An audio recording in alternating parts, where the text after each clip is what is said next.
Let's just have a conversation. How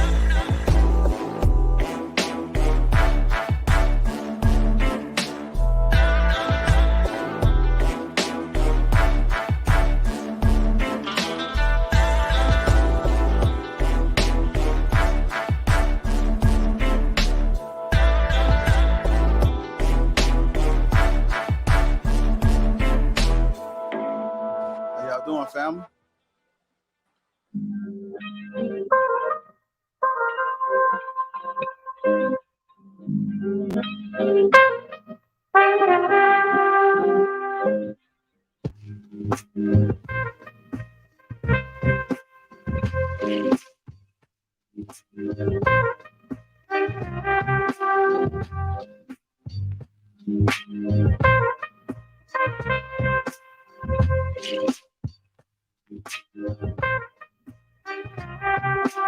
What's going on, family? Let me go ahead and introduce the crew. We got the real Precious, Ali, Mr. Let Go, Andrea, Trev Smooth, Nicole Shaw, Marcus White, and myself and Lapeef JR. What's going on? Welcome to Lapeef Let's Talk.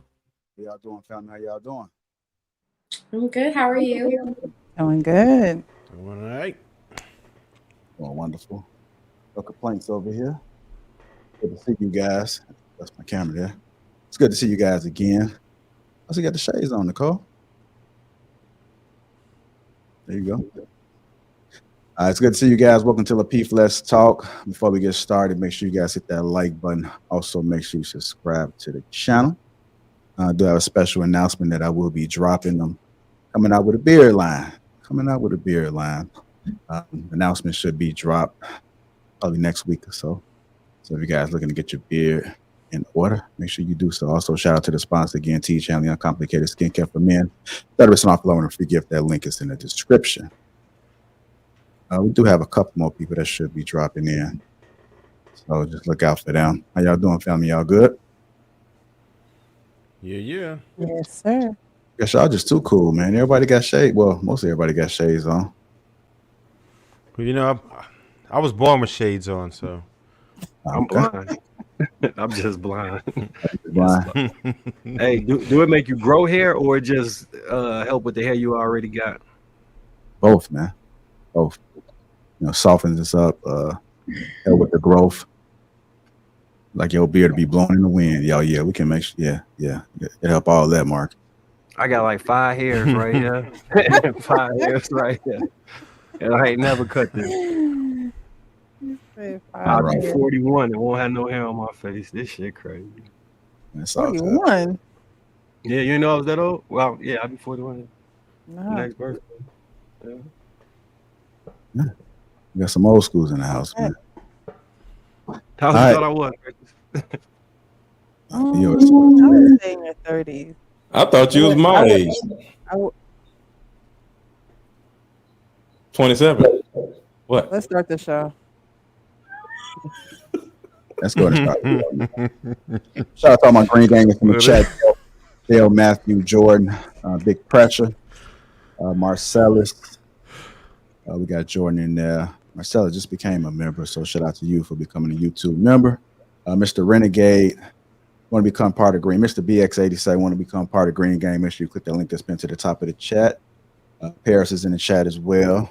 She had to take the night off today. An unforeseen schedule change, so we hope to see her back shortly. Again, hit the like button. Also, make sure you subscribe to the channel. Let's go ahead and get this show started.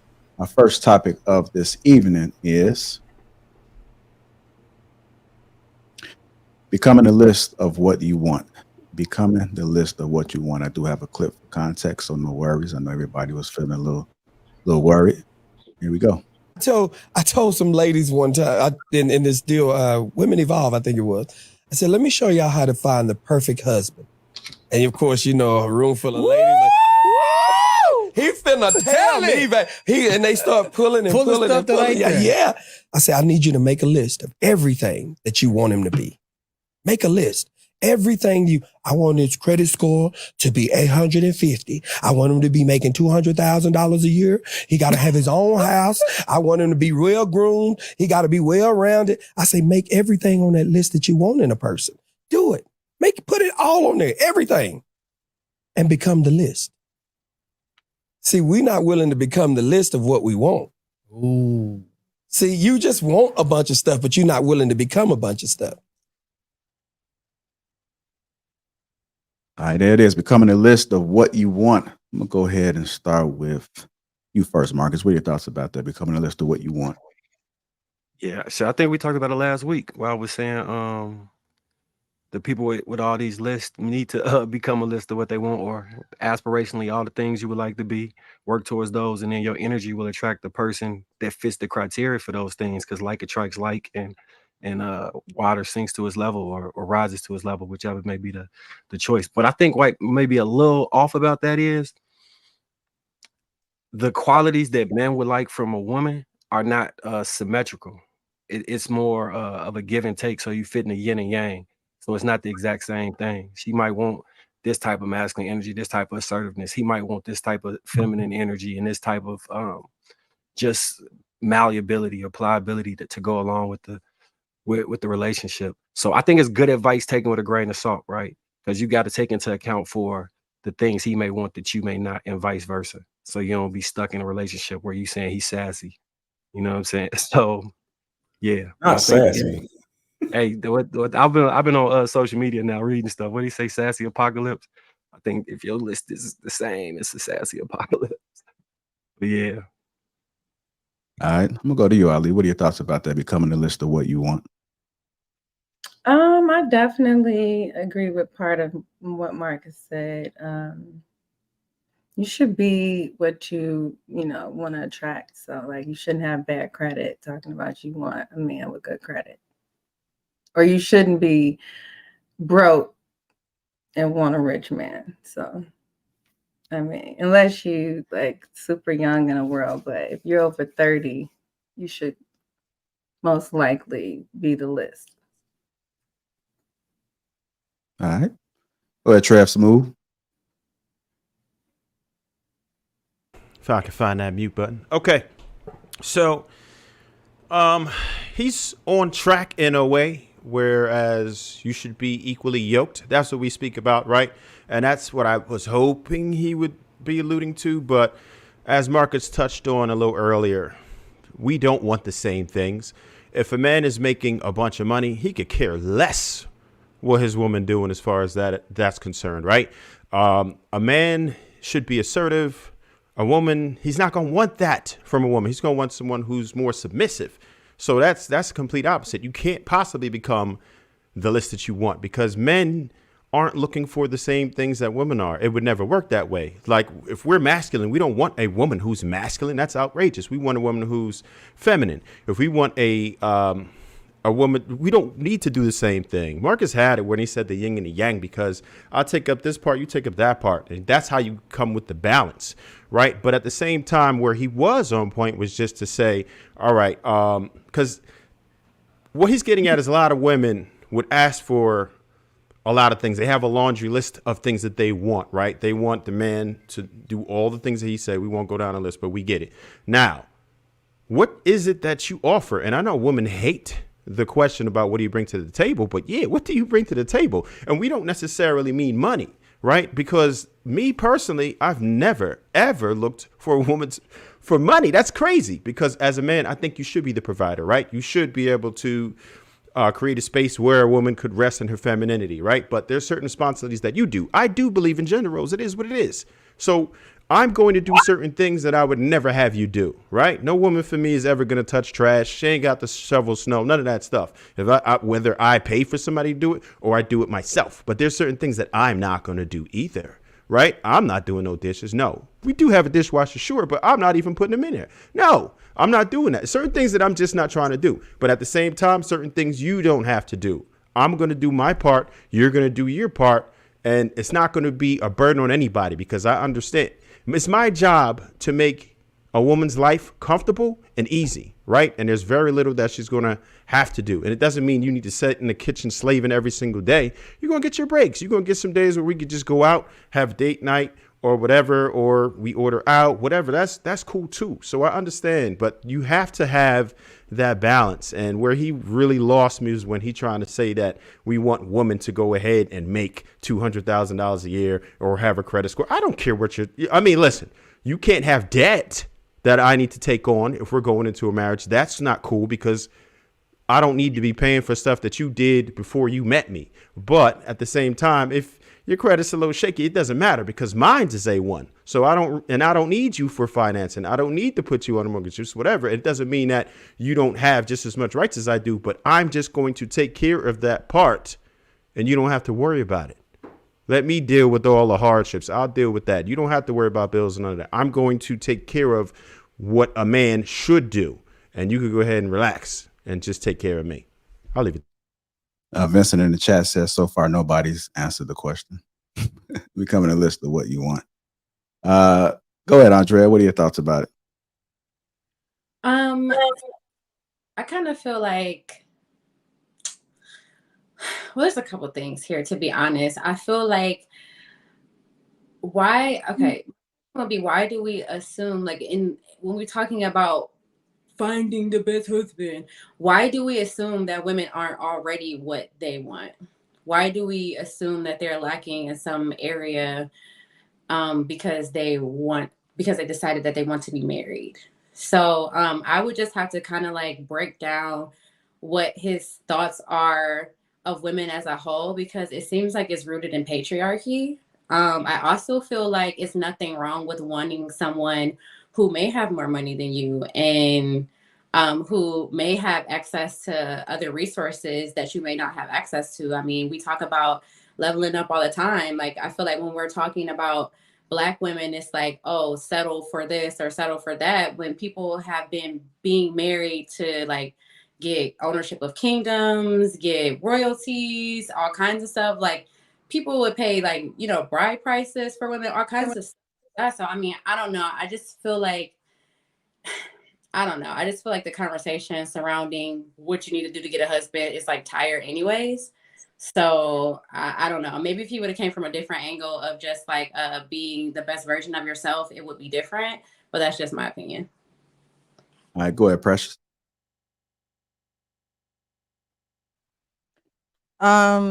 So Andrea, you said becoming the best version of yourself. Wouldn't that be becoming the list that you want? Wouldn't you want someone to be the best version of themselves while you be the best version of yourself? Get our ass. Thank you. I feel like, excuse me, can we have some decorum? I feel like talking about the things that we need to become to be a better version of ourselves, starting with finding a husband as the root of that conversation. If those are the type of like introductions to talking about being the best version of ourselves for women, like, I don't know. I feel like that's just, especially coming from a man, I feel like I just don't really see the sincerity in that type of a conversation. I feel like a lot of times when we talk about the mental health of women and just being like healing and going through the healing process as a woman, to start off a conversation with, this is how you find a husband.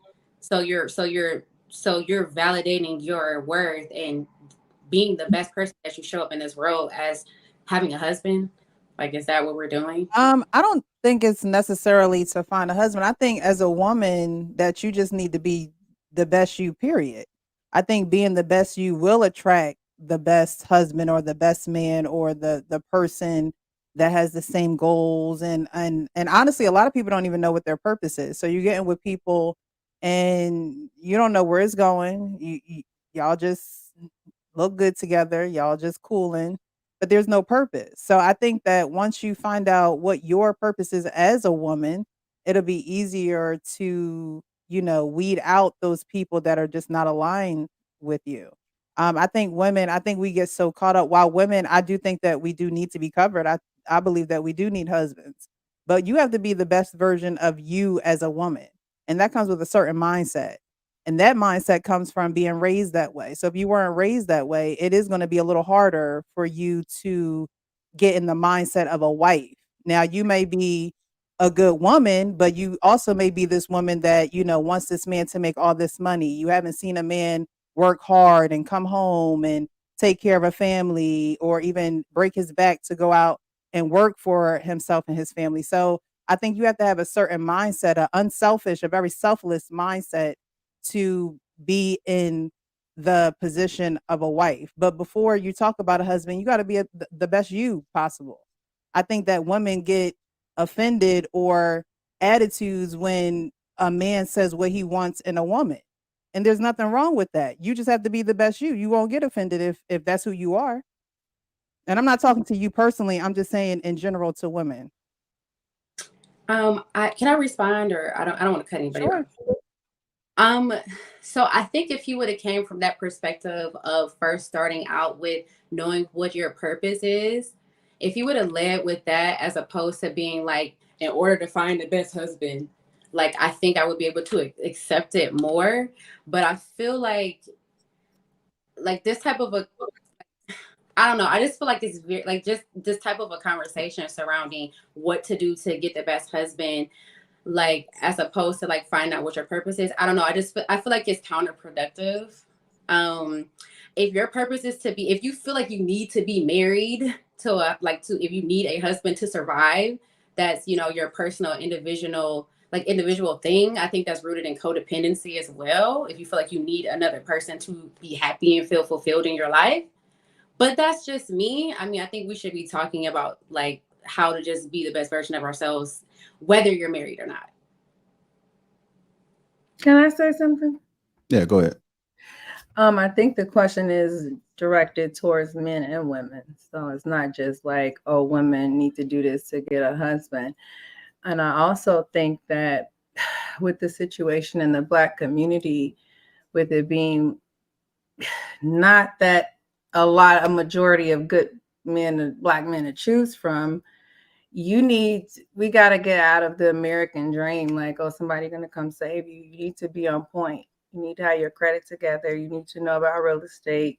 You need to be as an individual together. And I think that will put you on the vibration to attract a man on that level.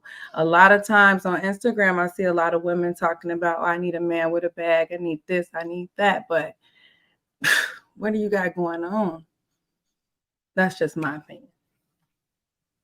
But, and also broke is a mentality. So you know what I'm saying? You don't necessarily have to make as much as your man do, but you got to be able to support him in his getting his bag, and you got to know how to get to a bag yourself. Ollie Dreams, could I ask you one question real quick? What did you mean? I'm just waiting to when go. You said, I just had a real quick question. I just wanted to know what you meant when you said there's not that many good Black men to choose from.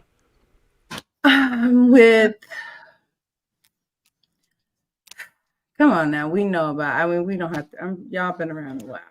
So we don't have to go over the agenda that is placed against the Black man. And, systematic racism, pipeline of prison, all of the above has created a lot of our men that go to jail and to the grave or unalived. So when Black women, on the other hand, are the number one educated group and the number one entrepreneurial group. So it's not equal. And that's just statistics. So if you got some other statistics, throw them out there at me. Are you saying you're not willing to help a Black man? I help Black men every day, all day. Will I marry a Black man who isn't as driven as I am? I might. I've been in this situation. And I feel like a lot of times people like this want you to be the crutch or you to guide them and do everything. And I'm not doing that. I could teach you. I could support you. I could do your credit repair. I could do all that. But I can't, I need a man to be able to guide me. And he wants probably me to submit and be faithful and do what he say. So what am I submitting to? So I'm willing to come to the table and teach you some things, but I really want you to be able to teach me too. So if that means that I gotta pay all the bills and go 50-50 and do all that, I could do it. Maybe I'm already paying the bills. So before we get together, we got to develop a business plan so that you could be the man of the house. You could be a leader. But That's everything you just said is becoming the list that you want, and that is the topic of the conversation, right? So you and Audria, it's always this issue with, because there's millions of men out here, right? And both of y'all are like beautiful women, so I'm sure y'all don't have a problem getting no man. So it ain't like no ugly fat chicks are up here, right? So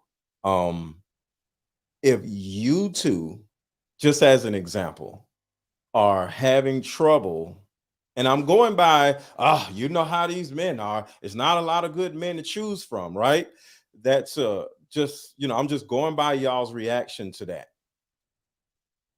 There's a possibility that you yourself may not be the list that you're looking for, because anybody up here, we've all had situations or relationships that just were terrible, right? But whenever I hear a woman, especially an attractive woman, saying, these men, you got to take care of them. They be broke. They be stupid. You're speaking from your own experience, or either your best friend's experience or somebody close to you experience. No. Because I won't be like, there's roaches everywhere. No, Because I ain't got no roaches. I'm speaking from reality. Hold on. I just want to finish. That's not reality. That's either your reality or somebody close to you's reality, because you're talking. Because just like I said, I ain't gonna be like, I'm tired of roaches. I ain't got roaches.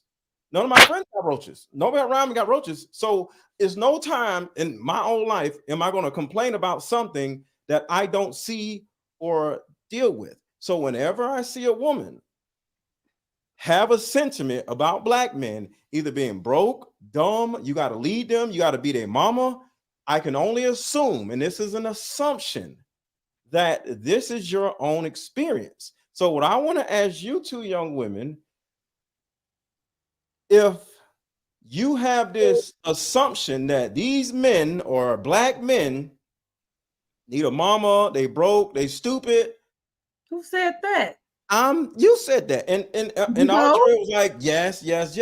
So I'm about to ask you a question. So can you both, you and Audrey, like just answer where you're getting this negative connotation of women? I mean, of men, if y'all aren't dating these losers and bums and broke. Well, I would say I get this from just the mere fact that I'm a black woman and I can't walk into a black community without feeling fear from a black man. Because as me as a black woman, can I go to a black community without feeling fear of a black man? And this is not due to me dating these type of men. This is from me going to a gas station in a black community. And this is something that we can't keep ignoring. And it is a lot of black. Wait a minute. Hold up. Let me just finish my thought. I want to ask you about a gas station, but go ahead. I don't want you to go farther than the gas station. I just want to talk about what you asked me. Mm-hmm. I didn't say that black men are trash. I didn't say that. I said there's an agenda against the black man, and the agenda is to have you dead or unalived. That's what I said. But and it's apparent, because I give you an example. When I go to a gas station in a black community, I have looking like I look. And look, I see videos every day. A woman getting her head hit with a skateboard, getting shot. This happens every day. I don't live in these communities. I can't, because if I do, I'm not talking about dating. Forget about dating. Let's talk about, can we just treat each other? Am I feeling threatened? So yes. So you say going to a gas station in a black community. I don't know what city you're in. I'm in Atlanta. There's certain gas stations I would never go and get gas at, and I don't live in that area. I don't live in that area, so I never need to go to the gas station in that area anyway. So the black people I see in my community when I go to the gas station, they're my neighbors, or they're people in the subdivision, you know, or whatever, Right. in the suburbs. So it goes back to the same thing. So whether you're dating a black man or whether you're around black men, it goes back No, to I the same. said that. Hold on. Mhm. It just goes back to the same question, because I want to bring it back to you. What are you seeing with your own eyes? Are you in the hood getting gas, or are you in the hood dating men? Like, what do you see? I'm just asking. This is, I don't personally have to live this life, but do I have sympathy for the people in my community? We're talking Yes, about our own I life. waited patiently. Okay. Go ahead.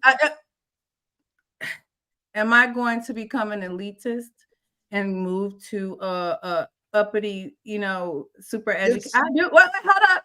Yes. I do. I can. You supposed to. Hold on. Let go with the ad libs. Just let her finish, man.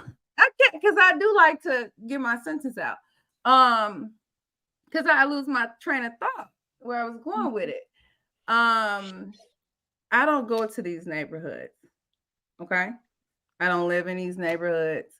But being that I'm educated on the Black experience, being that I know people who come from humble beginnings, am I going to be an elitist and stay in my downtown place and say, oh, I'm here, forget about there? No, I'm going to address the issues. So these are the issues in the Black community between Black men and Black women, and Black men and Black men. If we don't address these issues, then we won't be able to have a good relationship between us two. So I don't date men of this stature because I don't have to.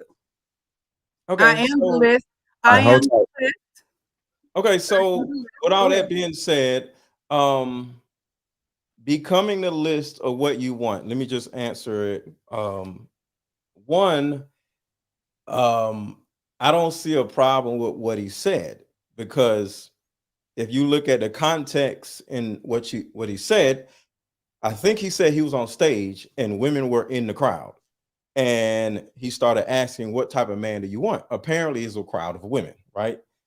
And because I think he does comedy or does plays or whatever, right? So most likely women. So you're not going to say what type of woman do you want. You say what type of man you want, because it's a female crowd, right? So context matters. And then he simply said, well, be the type of person that you want. And that's just the context of the conversation, right?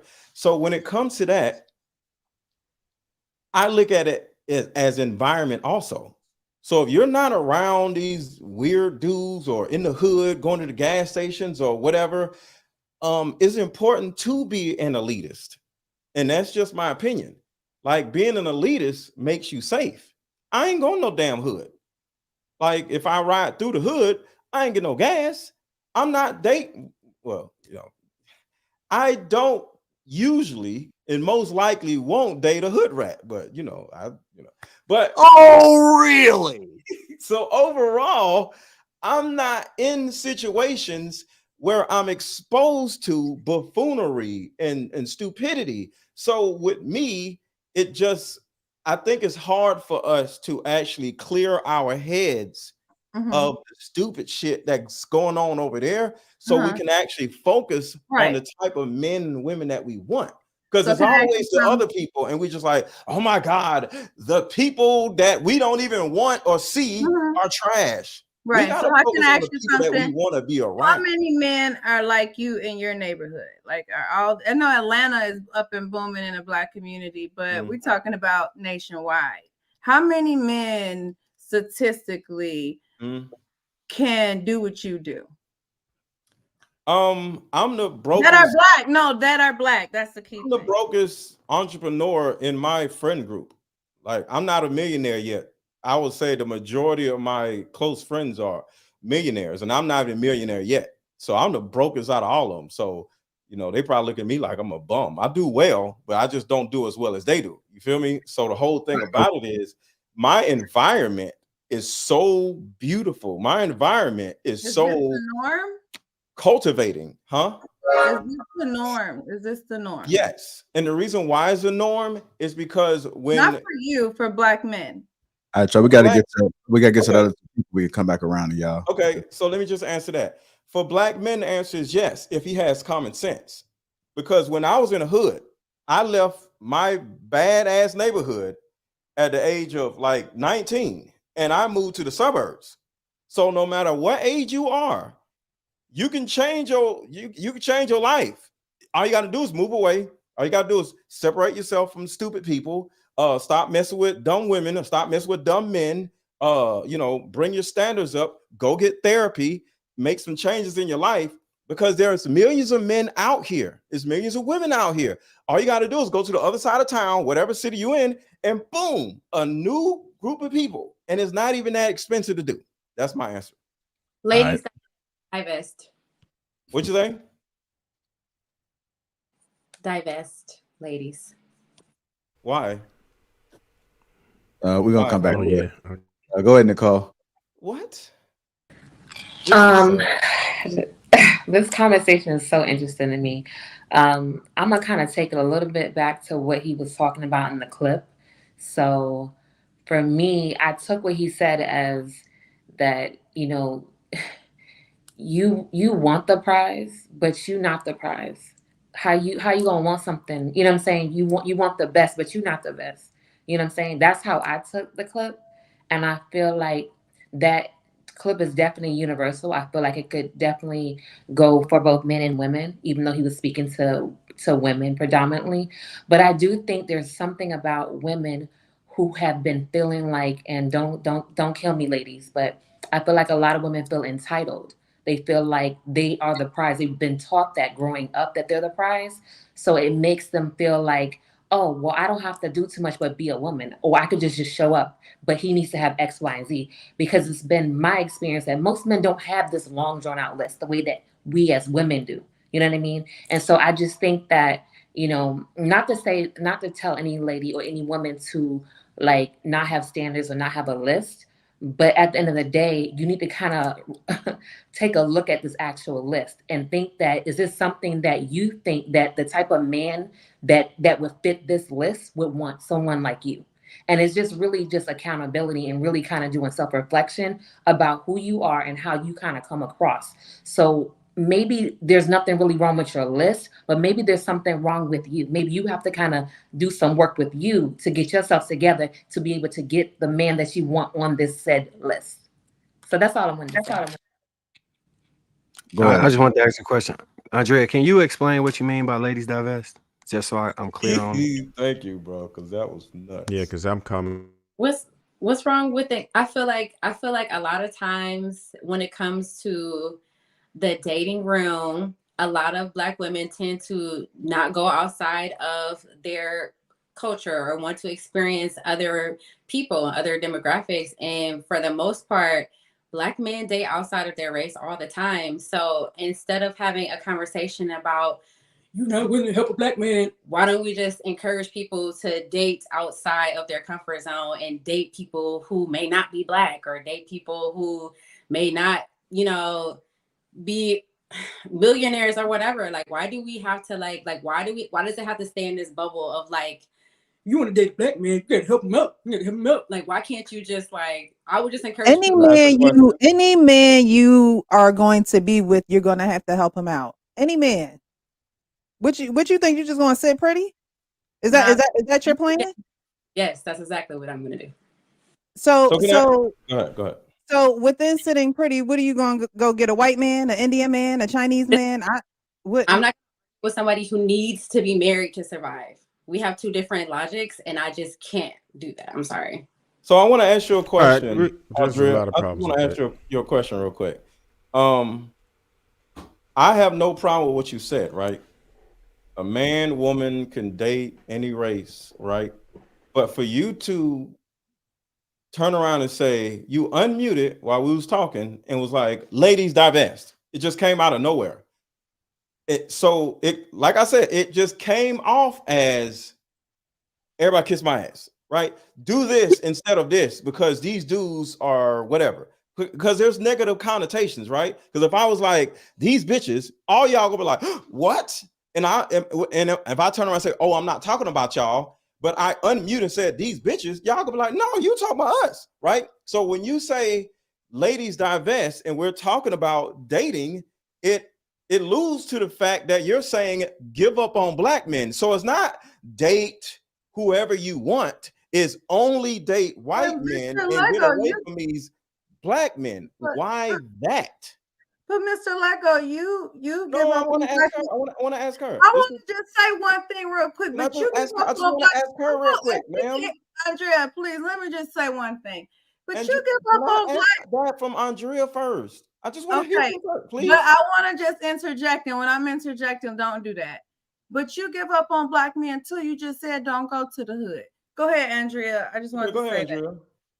I feel like you're taking that way too personal. I did not say give up on black men, but if I'm hearing people be like, "Are you not a black man?" and like encourage people to like live this life of struggle, or like they have to help a man to be with them, that's crazy. So is that your mindset? Helping a man is we got to get Casey in there. Got to get Casey in there, y'all. Well, okay, I just want to ask her one question. Is everybody there a else connotation of helping a man? Like after Casey, we're gonna do it after Casey. Okay. Go ahead. This is getting interesting. Good evening, you guys. You can hear me? Mm-hmm. Yeah. It's so much to unpack here, and I didn't even see the video. I'm like, wait.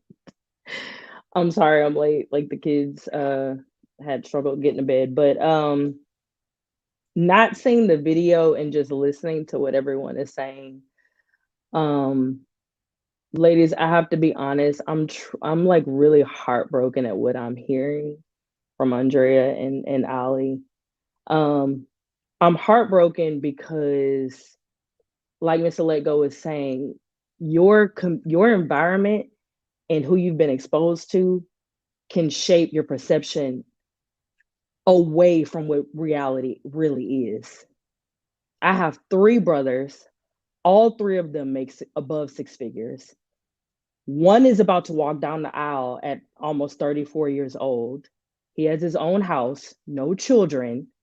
He's getting married to a woman who is a professional. She's a chemist. She has her own house. Like my youngest brother has my in-laws, I have 2 in-law brothers, my brother-in-laws. They're both married. And y'all can't say this is an age thing because one is 24, one is 38. I urge you guys to really expose yourself to a different group of people. Most of our friends have been married. I've been married for 10 years. Most of our friends have been married for over 5 to 10 years, some 15 years. We're all under 40 years old. We're all people at her wedding, all married. We're all educated. We're all driven. We're all ambitious. But at the same time, all of us as wives know our role within our family. We're all married to Black men. We all wanted to be married to Black men. None of our men have been to prison. None of our men have kids out of wedlock. None of our friends in our close circles have other baby mothers that they have to deal with. So I'm really offended. I'm offended. And this is coming from someone who is from Louisiana. I'm from Baton Rouge, Louisiana, born and raised. I graduated from Southern University. I lived in Chicago for 6 years. I've lived in Philadelphia. I've lived in Dallas, and I've lived in Atlanta. Major cities where Black people all live. But what you're talking about is almost like I'm watching a segment from Fox News with the worst commentator, the worst lead, because it's almost painting this picture of whatever stereotypes you've heard of, whatever the boogeyman Black man is. My father is an amazing Black man, and I'm surrounded by other amazing Black men. My father-in-law is an amazing Black man. And my grandfathers on both sides were amazing Black men. None who have been in prison. None who have other children outside families. None of these stereotypes that you're talking about who don't want to be with Black women, who aren't stand up work hard, driven, ambitious, and God-fearing men. I'm really pissed off by what I'm hearing. I've sat here and I've sat here and I've sat here trying to hold my tongue and listen to your argument. But you guys are being highly disrespectful, not only to the men that are watching this show, but to the men that are on this panel right now. These are all educated, driven, ambitious men who take care of their families. Who And have it's been like, married. and it's like, what are they talking about? They're all trying to be respectful and listen to the different points of view. They're just trying to figure out, where is it coming from? Where is it coming from? My brothers and my father have trained me and my husband not to be fearful. I'm very well, I know how to move and groove. I was a professional dancer. I was always on the road. So a lot of times I was by myself with a lot of other women. So I've been trained to look and go and not go certain places and move and groove. But it's not really being an elitist, it's being a smart individual, because this world is grimy. This world is wicked, right? It's not safe. It's not, you can't go around lollygag in a white community, a black community, an Indian, anywhere you go. You cannot be with your eyes closed and not ready for anything that this world has to throw at you. So at the end of the day, no matter where you're from and where you live, you have to get outside of your neighborhood where you've grown up from. You have to get outside of your friends that you have, that you share the same experiences with, because there are other people in this world with different experiences and different outlooks on life. And my life, being almost 40 years old, definitely proves what I'm saying. I'm not, Marcus knows me very personally. I don't talk fluff. I don't sugarcoat nothing. I'm very black and white. And you guys, like, I want you to have better outcomes, but how you feel about black men and how you feel about our community as a whole, yes, we have a lot of stuff. That's why Lapeef started this network, so we can have the conversation. But for it to be leaned over in such a negative way to black men in our community, that is not all of our community. And you guys got to know that. You have to know that. And I'll land my plane there. Thank you, Casey. Thank you for saying that. That's all I wanted to say. Shout out to Casey. If you don't Yeah, mind, so where you want to go, Andrea? Can I jump in here real fast, JR? Because you know my situation. Yeah. Let me let Paris get in there. Go ahead, Paris. Hey guys, I'm sorry, family. I ain't no been to y'all on purpose, but good evening. And let me just say, as a educated black woman, let me go ahead and weaponize my education, because y'all gave so much misinformation, baby. First and foremost, black women are not the most educated. We are the most enrolled, and even then, black men who you would deem qualified with a degree, they still graduate at a higher graduation rate than black women. You know how I know that? Because I'm an educated black woman.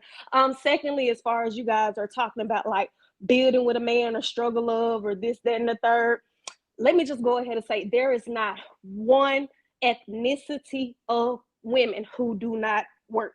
The only people who made that up is black women, thinking that other generations of women and other ethnicities of women do not work. Black women have always worked, and the willpower to work came with us in adopting the feminism mindset. So of course we have to own that. If you don't want to work today, you will be considered a privileged woman, because today in this economy, it takes 3 incomes to make a household substantiate. You need at minimum $85,000 at minimum. Even black women on the highest totem pole, by your own ownings, you are still down over $25,000. Furthermore, when you're talking about divesting, let me make this very clear for you. Do what you want to do, but if you have to divest at the expense of being pro-black woman to be anti-black man, then you're really not divesting for the right reasons. And let me tell you something, trying to raise children with other ethnicities, especially specifically white male men, white men are 1,000 times more likely to assault your children than black men. So your child is actually safer around black men than they would be around white men. Also, when we talk about the dangers in the community, there is not a disparaging gap between black people and our violence rates as opposed to other people. But where you find poverty, that's where you will find violence. So if it's not your experience, please stop weaponizing the femicide rate in order to justify your ad hominem attacks and your red herring arguments, because they do not affiliate in this type of conversation, especially when you're not coming with valuable solutions in order to make your argument justifiable, because all you do is do a disservice to the victims.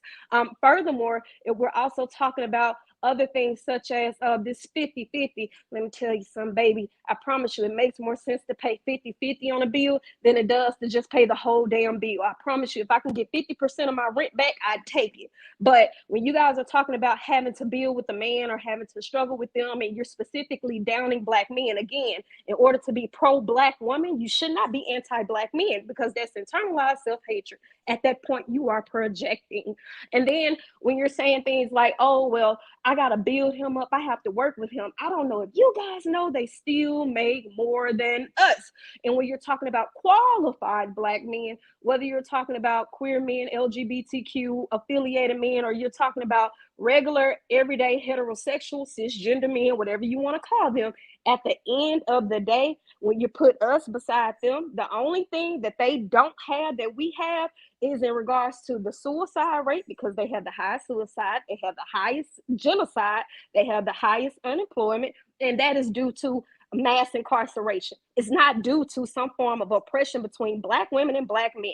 So when you guys bring up this patriarchy, one thing for sure, when you're saying a man should provide for me, you're adopting patriarchy. You want the same patriarchy you're having an issue with. So that's kind of like, you're contradicting yourself. So I mean, I get it. Like, I understand when you guys are making all these points, but let me tell you something. There is not one white woman who is going to bow down and let you just take her white man so you could take the throne as a Black woman. It's never been a thing. It will never be a thing. And where all your ideologies in regards to Black people, again, as educated Black woman, let me tell you, you are dead the fuck wrong. I just got one thing to point out. Can I call y'all love and hip hop? Love and hip hop. Is that okay or no? Can I call you Milk Nut? How about we? But wait, hold on. I just play. Something, baby. But let me tell you something. I never, ever. Let's make something clear. I think a lot of times when we have these conversations, and we especially talk about Black men, we jump on the defense. Because I just said everything I said. Paris, you said, you mentioned mass incarceration. No, you did not say none of the things. Wait, hold up, Paris. I'll let you finish now, Paris. You very heated. So just go. I'm not heated at all. You don't have to project on you sounded like, I'm not and y'all. That's how I talk, but I'm not heated. Let me just say what I gotta say. I gave you that respect. Now, like I was saying, because I lose my track of thought, and I got a point. And I sat there and waited to make my point. So you mentioned mass incarceration. You mentioned suicide rate. There's reasons for this. And these are the things that I brought up today. And this is why I'm not an elitist. I'm educated. I make 6 figures. I don't have to worry about the issues that I brought up today, but I educated myself on the Black man's struggle so I could understand what's going on with the gender wars, what's going on with the not sharing group economics and not having that mindset. So I had to educate myself. So everything that you said, I said it, but just in a different way. Maybe you took offense, which is fine. We saying the same thing. I could sit up and talk about all the married people in my family. My parents married. Hello? Like, well, everybody in my family's married. I could sit there and list too, but we were talking about why I brought up this whole conversation, because I said Black women need to they cannot live an American dream fairy tale because of the mass incarceration, because of the suicide rate, because of our men being unalive and being killed. And this is why I brought that up. I said, you're not going to have a man come and say, hey, you got a 450 credit score. Hey, I'm about to pay it all off and give you an 850 credit score. You're going to have to go to school. You're going to have to be the list so that you can attract that man that worked hard to not become a statistic to be the list as well. Let's clarify. And I'll yield. So you said about your parents being married. I gave the examples, because you said before I talked that there's nobody out here that who's out here. People like it's slim pickings, or people are not getting married, or there's no good black men out here. No, So I what didn't say I that. did, I didn't say that. I think you you meant did say that. You I said said y'all know. I said it's You slim said pickings y'all because know. the good men. Listen, you got to look at statistics. If it's 100 black women that got their education making six figures, and it's 50 black men that's doing the same thing, not every black woman is going to get a man. Can I share? When did education make you qualified to be a good partner? Let's talk about it. Let's talk about let me share a statistic real quick.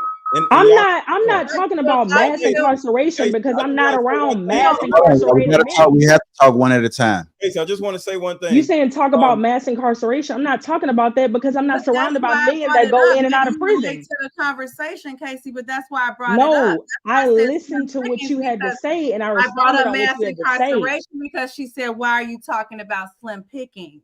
Can I ask a what question? I'm telling you is the pickings aren't as slim as you think. That's what I just said. Casey, wait a minute. Who's educated making six figures? So if it doesn't pertain to you, why make it a talking point? I care about my community, because I'm not an elitist. Casey, can I ask a question? Let's take it down a slight notch. Let's take it down a slight notch. Let's take it down a slight notch. Let's take it down. Hold on, everybody, listen.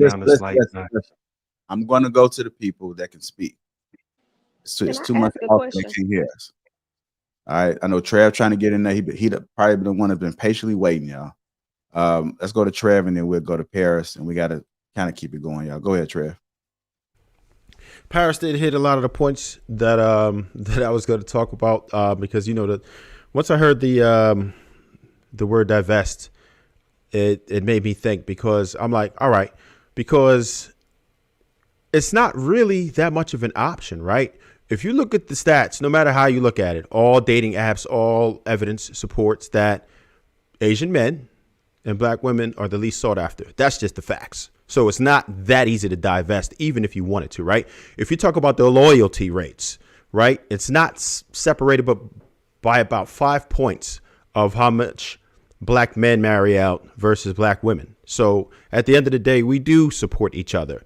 And what I have to question is, where are you sourcing your men? If this is what you see, right? Because if you look at the women who are married or do have men, they're surrounded by other well-to-do men. You're in the wrong circles. You're sourcing the wrong way. If this is your reality, then that you have to look to yourself to say, why is it that I'm getting these horrible results?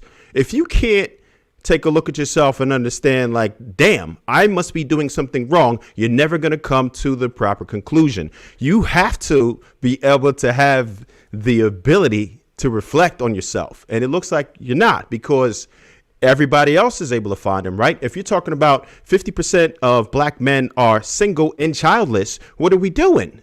How can you not find any? Are your standards too high for what it is that you actually qualify for? Do you know where you stand in the sexual marketplace? Do you know how to source men? Do you know what men want? What's up? What's that? Do you want to get married, Trev? Is that one of your goals? I've been married for 16 years, actually. That's wonderful. Every people up here are married. Can I just respond? That's wonderful. Please. You may respond. I got one question.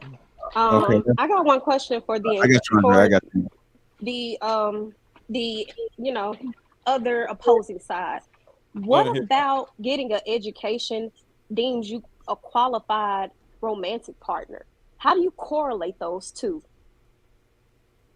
Well, that's a good. How does being, you just said, match the list that you want? Y'all, it seems like y'all just waver whatever the man say. No. Wait. No, that's I never even spoke about the list. I could care less about the list. What I asked is, how does going to get an education correlate to having a good partner? Because let's be clear, you don't have to go to school to get an education. You don't have to go to school to be intelligent. It's a whole lot of educated fools with a piece of paper. So how does that correlate to having an actual? I am asking a question, and the question is, what about getting an education makes a person a valuable partner? How It does those doesn't. two It correlate? So doesn't. why do It we doesn't. use that? Okay, great. So why do we use Hold that on. as I the want to get picking Andre to stone answer that when question it too, comes Paris. to I black think Andre men answer and that question. trying to make them a catalyst for what is a valuable man to have? Okay, let me just say this, please, because I feel like a lot of people on this panel are getting extremely triggered because I didn't say half of the stuff y'all saying I said. What I said was in correlation to the clip of him saying, if you want to have a husband, you have to do these, that, and whatever. What I said is that instead of talking to women and leading with, in order to get a man, you have to be these things. Why don't we lead with, why don't you be these things? And you'll attract whatever you're trying to get in life. That's all that I said. I haven't went on this rampage about black men and blah, blah, blah. But I said, I feel like we coach our black women into lowering their standards or settling in a relationship or in a marriage. I've also said that I don't think we should be teaching our women that their purpose in life is to be married. I think that we should be teaching women their purpose in life is to be the best version of themselves they can be. I feel like teaching women that success equates to being married, I feel like that's doing a disservice to women. And I feel like it's rooted in patriarchy. I feel like when people are going on these rampages, going down their family tree of everyone who's ever been married or who's ever made this amount of money, like that's unnecessary. I don't need anybody's pity either, because the first thing you said is I feel bad for you. Like, I don't feel bad for myself at all. I love my life. I'm not in a relationship. I'm not, my top priority I was is two. You see how you keep coming at me? That was two things that you came at me in the Oh, middle of your let him finish. conversation. You can talk without addressing me ma'am, and not please. say people Hold on. because you're talking about me. It's Hold okay. on. Hold on. Okay, so there's Please. All I'm saying is, instead of convincing women that their purpose in life is to be married and that will equate to success and happiness and validate their experience here on this planet, why don't we just tell them to show up as the best version of themselves and stop telling them that they have to live in this bubble where they can only date their race and just embrace other cultures and other people? That's literally all I said. Audrey, So can in the I have meantime, y'all? are you Hold telling on. them to not have kids? hold on, Michael. Hold on, Michael. Hold on, Michael. Hold on. Or in the meantime, are you telling those women while they're on this journey to be their best selves, are you telling them not to have babies out of wedlock as well? If you're not going to be pro-marriage and you're not going to be about black women and black men getting together, are you against single motherhood and not promoting be your best self, make your most money, and then create families without fathers? Are you doing that as well? So this is the prime example of what I'm talking about. What does that have to do with anything that I said? I said You nothing. just said you said that we should not be preaching marriage. You said Ma'am? we shouldn't. You said that we should not make that a goal in life to be married. Instead, we should be preaching for people. Ma'am, I'm not taking anything out of context of what you're saying. I'm literally listening here like everyone else on the panel Okay, and listening to what you're saying. I want to have they back for a sec. I want to. Can I have y'all back for 1 second? What? I want to have y'all back, and you want to fight me. We I want gotta, to have get to the next. We gotta get to the next topic, y'all. let me just say this. Audrey and Ali, I'm agreeing with y'all. Y'all are young women. Y'all ain't thinking about all that stuff, right? I get it. So I just want y'all to know, y'all do have a point. Ali says she makes 6 figures. She didn't talk about how she was educated. She said she made 6 figures, and I think and educated. But the main thing about it is she makes 6 figures, which is on topic. If I make 6 figures, the man has to make 6 figures. And if you are making $100,000 a year, you're the type of man that you want to settle down with. That is going to be a little harder to do. So I just want to say, I get what you're saying. And Audrea, I understand partly of what you're saying, but what Casey is just simply asking is, do you want to have children? Because what you're saying makes sense until you want to start having children. And that is the thing that gets in the way of what you're saying. And the only thing we had a problem with you is when you yelled out divest. But other than that, we good. But does that make sense, Audrey? Hey, Paris, we can't hear you. Paris, hold on 1 second. Audrey, does that make sense? So back to what you were saying. Do I want to have kids? I don't really know. I feel like if that's what happens in my life, I may be open to it. It's not like married before you have kids, or it doesn't matter. Yeah, I would prefer to be married before I have kids, which is why I don't have kids now, because I do want to wait and I want to allow the universe to give me what, I'm not in a rush for anything. I feel like when we put all this pressure on ourselves about getting married at a certain age or having kids at a certain time, I feel like that's counterproductive for our mental health. And so I'm just going to wait for whatever's meant for me. It's meant for me. If I have kids, I do. If I don't have kids, I won't be upset about it. And with all that being said, other than that best part, y'all ain't said nothing wrong. I'm just messing with y'all, calling y'all loving hip hop. I'm just being silly. But overall, y'all just young women having y'all own way of thinking. There's nothing wrong with that. I will say real quick, the reason why she said divest is because, like, when we come to a Black man with the issue with the other Black men, that like half, you said, whatever percentage you said of Black men that are just not getting on the right path, straight and narrow, don't have the mentors, don't have the role models or the representation to get on the right path to be able to support a family. Well, what about those women who are left without a partner to have a child with? They gotta stay outside until they get their life together. They fat. They ain't got no therapy. They got emotional issues. They stay their ass out there looking stupid. No, I'm saying, what if they have their stuff together, they look good, and the men who have it all together, they have women. That's why you see a lot of men with the side. I don't cheat and I'm side. Why do you think that exists? Why do you think about being competitive? You just got to be competitive in the dating market. That's what Trev was saying. As long as you're my competitive, issue with this is what about those women? They got to divest. They have to divest. They might have to divest. They might have to go. There's nothing wrong with that. I don't understand the word divest. My issue with this is that you guys are. My issue with this is that you guys are trying to. You breaking up, Paris? Breaking up, Paris. To say Black women shouldn't have. You breaking up, Paris? Yeah, breaking up, Paris. There are certain NFL teams that have yet to win a Super Bowl. The NFL's been out for like years. They're still striving to get what they want. So it's nothing wrong with doing what you can. Let me just say this. And getting what you want. Let me just say this. We can't keep talking to everybody. Talking over each other, and they cannot hear us. 1 second, Alex. I just want to address real quick before you go. I know you want to go, but when y'all addressing us, can you address us separately? Because she got her ideas, I got mine. I feel like y'all saying y'all and it's against y'all. Address me and what I said. Okay.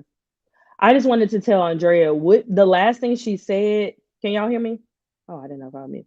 The last thing she said, and I don't know if she can hear me right now.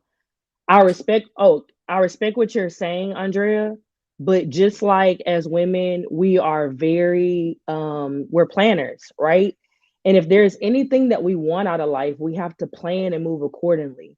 So something that, even though right now it may not be like really pressing on you, because I wasn't really pressed to have children either. I really wasn't like, oh my God, like as a little girl, I want to be a mother one day, right? But it got to a point where I had to listen to, the ladies, the women in my life who have more wisdom and have more knowledge. And they're telling me, okay, this is something you have to plan for. I know you're married, and me and my husband were just like not even really pressed about it. And by the grace of God, I thank God, and I'm just being real with you, that light bulb went off where I was just like, okay, faith without works is dead. Okay, so you can talk about the universe, you can pray stuff and all that, but you have to actually put some action behind it. So if a family is something that you think you might want down the line, you can't wait till you are at the finish line of life to try to achieve that. So just like a person who wants to be a doctor, they know it can take 12 to 16 years to get a doctorate in any field. So you have to have that foresight to plan for and know, okay, study the schools you're going to go to, the programs, the residency, all of that stuff. You have to apply that as well to your dating life to say, okay, this is what I want for my future. And this is how I may not feel so strongly about it right now, but I know down the line it can change. And so what I'm going to do is position myself accordingly so that I will when that light bulb does go off, I'll be in the right position to start that family in a 2-parent household, to give those children the best outcome, the best chance at life that they can have. So I respect what you're saying, but just as someone who's been through a lot and lived a lot, I just want to pass that nugget on to you, and I wish you the best. I don't mean to Can be. you I'm hear not me trying to be. okay now? Yeah, I can hear you. Yeah. Okay, great. There's the Real last person. fast. We got to move to the next topic, y'all. When I say y'all, that's me speaking in general. Like, I know you don't know me, Ali, and you thought I was heated. I'm not heated at all. This is how I talk. I'm pretty calm. I've had a great day. As far as what I meant is, I don't understand the sentiment of saying Black women shouldn't have to struggle and build people up, X, Y, and Z, and it subscribes to the ideology of patriarchy. But you guys still want a man to be a leader, a provider, a protector. You still want to be courted. You still want to be dated. You still want the leverage and privileges of womanhood. So by that ideology alone, you're still subscribing to the very idea of patriarchy. Those two things will never coexist to me. The way that you guys downplay being a partner, you can't have. Paris, you said I didn't finish. I did not finish. You can't have thank you. You can't have your way in every sector where you want to be infantilized, right? When it benefits you and you want a man to pay all the bills, you want a man to lead you, guide you, whatever it is. But then when it benefits you, you also want to take lead and you want to have autonomy.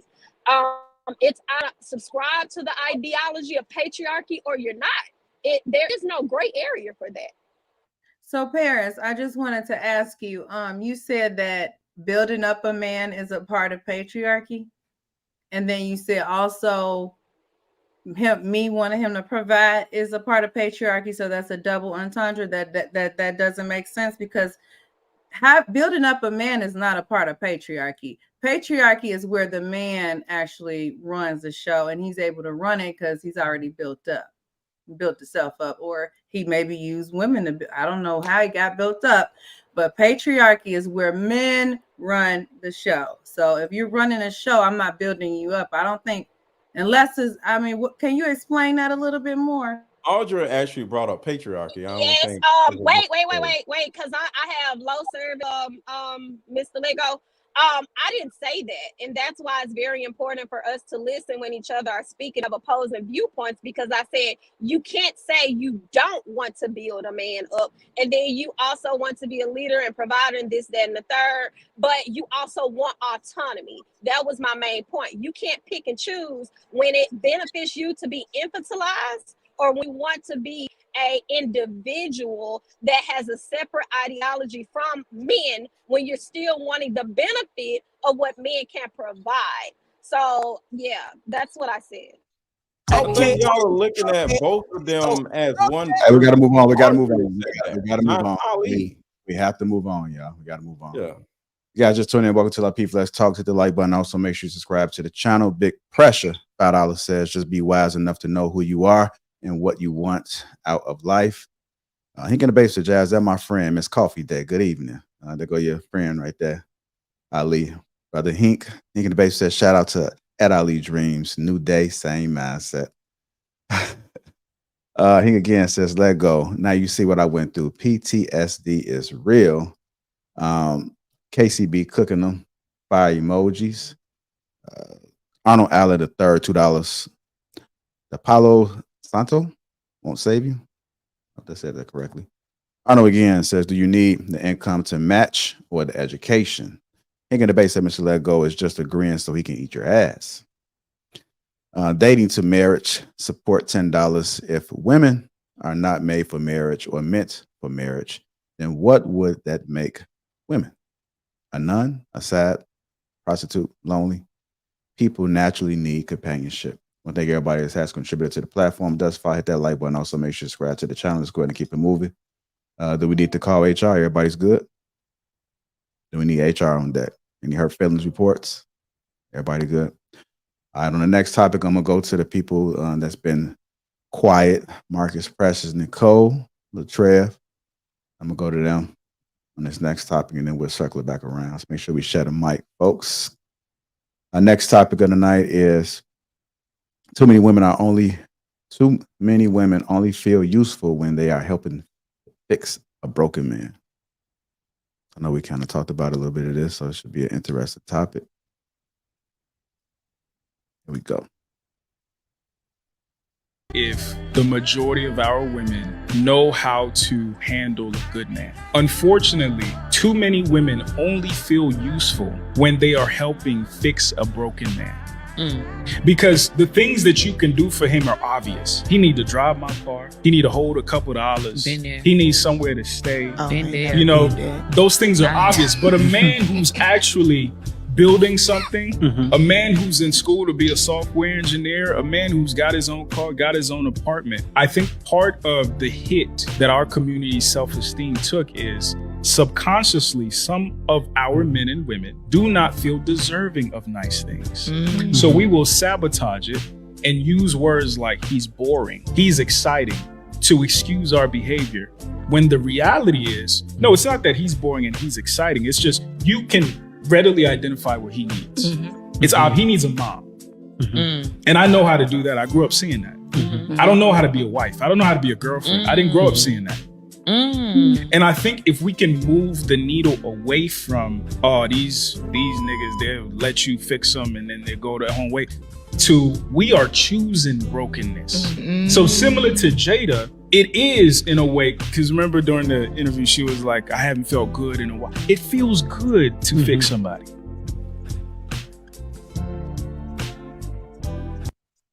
All right. Too many women only feel useful when they are helping fix a broken man. I'm going to go ahead and go to Nicole. What are your thoughts about that, man?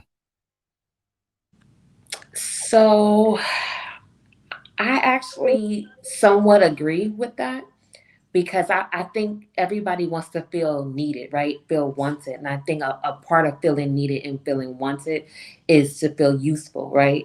Like I guess you want to feel like, oh, he needs me, you know, but that comes from a place. That comes from a place of typically, that's the only way you feel loved, is that you feel like you can do something for him. You need to fix him.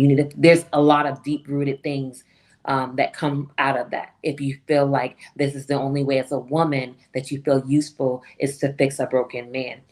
And it's almost like you need to fix yourself. So part of you is fixing yourself when you're trying to fix this man.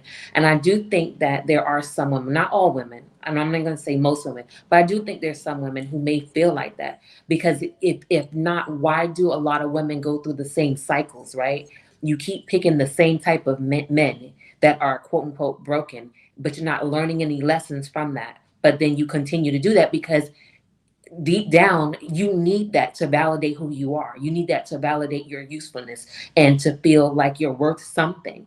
Because if you didn't, you wouldn't continue to date. Because typically, women who date broken men, it's a pattern. They continuously date a broken man, one after another, until either they get some type of therapy, some type of help, or something where they wake up and they maybe luck out with meeting someone that's not broken, right? So I say that because I know a few women that's what they do. Like, I'm speaking from personal experience. Like, I know a few old friends as well, where they have taken a man that they know in meeting them that he's broken. Once again, oh, well, he's got potential. Oh, I can fix him. I feel like I got what I need to fix this man.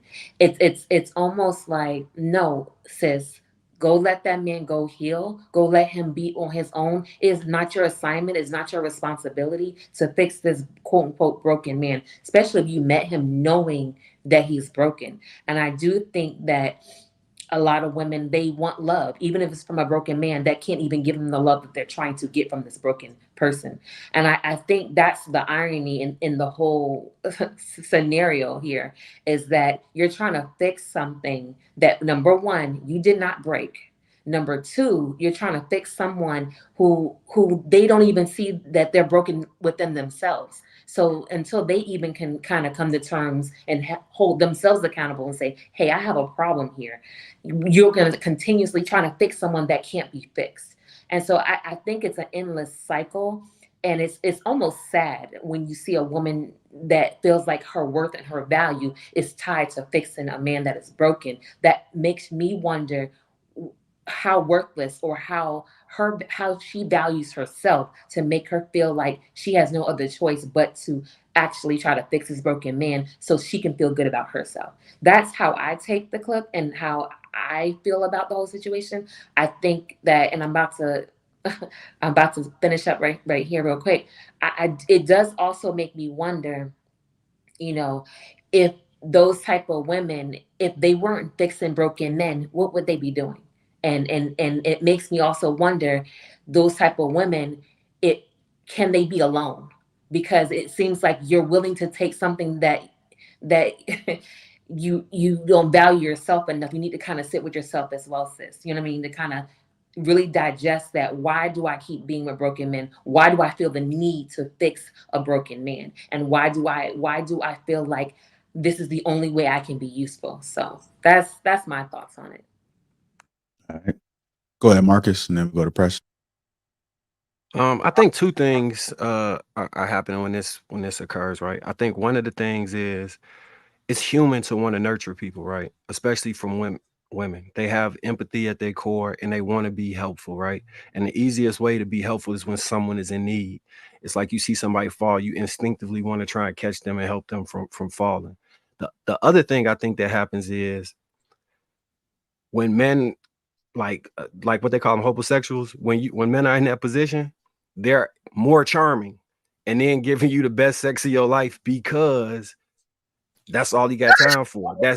He trying to make sure he can stay around, so it's easier to fall into the trap of that relationship because you getting something that you might not be able to receive from somebody that has a limited amount of time. Like when in my experience, you can either like spend time and attention or time or money and attention, right? And a lot of times some women do appreciate that time. So when the man doesn't have anything else to do, he can spend as much time with her, creating that bond and connectedness. If you look up the things that talk about what intimacy is, it's like being able to show appreciation every day, spend time with each other, deeply letting go of distractions and focusing on the now. If you only have that and not the whole world fogging your brain, it's easier to create intimate moments within that relationship. So I could see how that happens. I don't know if it's necessarily they just have a need and a desire to just try and fix broken men. I think it's like a culmination of several things running into each other, and then they manifest in that way. So it may appear that they're just saying this man is broken, but really there's more charm in somebody that is charming out of necessity, as opposed to, this just might be nice to go on a date, but I need you, so I'm gonna be XYZ and I'm gonna give you the best experience sexually XYZ. So I think it's some conflating on those two things. But I think it's an innate thing in all humans to try and fix something, right? We've all fell victim to it in some way or another at one point, and it's much easier when you attach sex to it. Those are my thoughts on that. All right. Go ahead, Precious.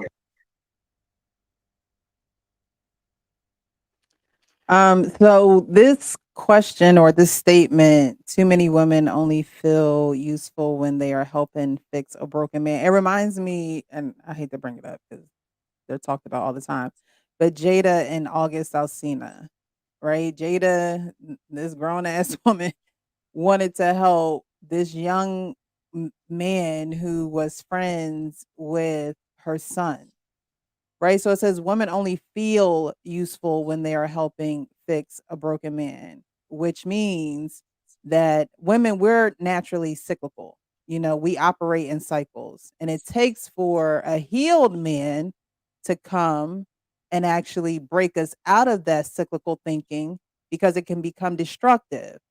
When you're doing something over and over, it's the definition of insanity, right? Doing something over and over and over again, expecting different results. And I think that because the woman knows she's not going to get a different result, she know what she working with. She know he going to keep staying out. She know he going to keep texting so-and-so. She know he probably going to keep going in and out of jail. And she the address that he using when he get out, when he on house arrest. She know what that come with. But she don't know what a healed and evolved man comes with. A healed and evolved man is not going to want you to be petting his feelings all the time. Yeah, he's going to need you for compassion. He's going to need you for sex. He's going to need you to feel good and help him with what he's doing. But he's going to need you to think on a higher level. He's going to need your thoughts to be elevated. We're not sitting around having pity parties and talking about things that we can't do. We're talking about things that we can do and can accomplish. And a woman who needs to feel useful helping a broken man is not doing those things. First of all, she's not doing anything for herself. Second, she's pouring her time and energy into someone who's probably proven himself over and over and over again that he's not trying to move forward. And so, honestly, she's chasing her tail. She's chasing her tail. Now, I don't know if a lot of women do that. I don't know why you would waste your time doing that. I think there's a difference between helping a man who's achieving his goals and then trying to fix a broken man. But I mean, there's no end to it. There's no end to it. It's years of, oh, but I was with him and he said that he was going to, do X, Y, and Z. And I stuck with him and I was in there with him. And look what he did to me. He left me. You should have left him. You should have never been with him. Women will blame a broken man that she was never supposed to be with, but say it's his fault because she lacks self-improvement. She lacks accountability. So you're feeling useful because you're going in circles. That's it. And let me get Andrea in there, then we go to Trey. Okay, can you hear me? Okay. I just think it's funny that no matter like what topic it is, we find a way to like criticize and vilify Black women. Because like not even 10 minutes ago, everybody was talking about how we should be helping the Black man and jumping in there and getting our feet wet and helping pick him up and lift him up, take him higher. Like we were just saying that like 10 minutes ago. So I just wanted to point out the hypocrisy. It's like always. That's not what we were saying 10 minutes ago. This statement has broken man in it. You have to see, how old are you? I'm 32. All right. So you have to have discernment. There's a word called discernment. There, you know who to help and who not to help, but because women want to focus on being with a millionaire, they don't have discernment. They have one-track mind.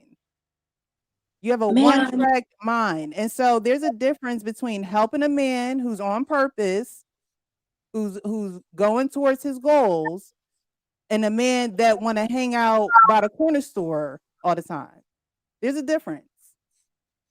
Ma'am, respectfully, you were the one who were like, is there something wrong with helping a Black man? So for you I did say that, but I didn't say a broken man. I didn't say a broken man. So quote me correctly. What's the actual difference between a broken man and a man who needs help? A man who needs help is a man who's going to go out, pay the bills, do what he needs to do with his family. And a woman is going to be that, again, like Marcus said, yin and yang, who's going to come in and say, okay, I see that you're doing this. This is what I'm going to do to help the family unit. A broken man is, oh, he back in jail. I'm going to hold him down. There's a difference. Hold on, wait a minute. Because y'all just said, okay, maybe I'm you like know tripping. The word help meet means? I'm sorry, but help meet in the Bible, that's all we're saying. Help a man. That's what y'all were actually created for, to be a man's help meet. Yeah, I know, because you guys help mate. I'm speaking. No, help meet in the Bible, man. Like a help meet in the Bible, meet. No, I get that, because like you guys really are in need of our help. But the thing is, when we say that, it's like, as long as it's like I feel like there's just any type of way that you talk. I don't know. This is just crazy, because we were just talking about it's the topic. Andrea, let me say this. It also said that when Adam was already working, cultivating the land, he was already getting things ready for his partner, and then he became lonely, and then God saw that and placed that need, and then she became a helpmate to help him in his already purposeful business. A lot of times, so if a man is if he ain't got good credit, that means that he's not, he can't. Good credit. What about the do people, the doers? That's what we've been talking about. I understand that, but she said that, don't help broken men, but you can help broke men. Huh? But I mean, Wait. like if a man need help, well, what do you need help with?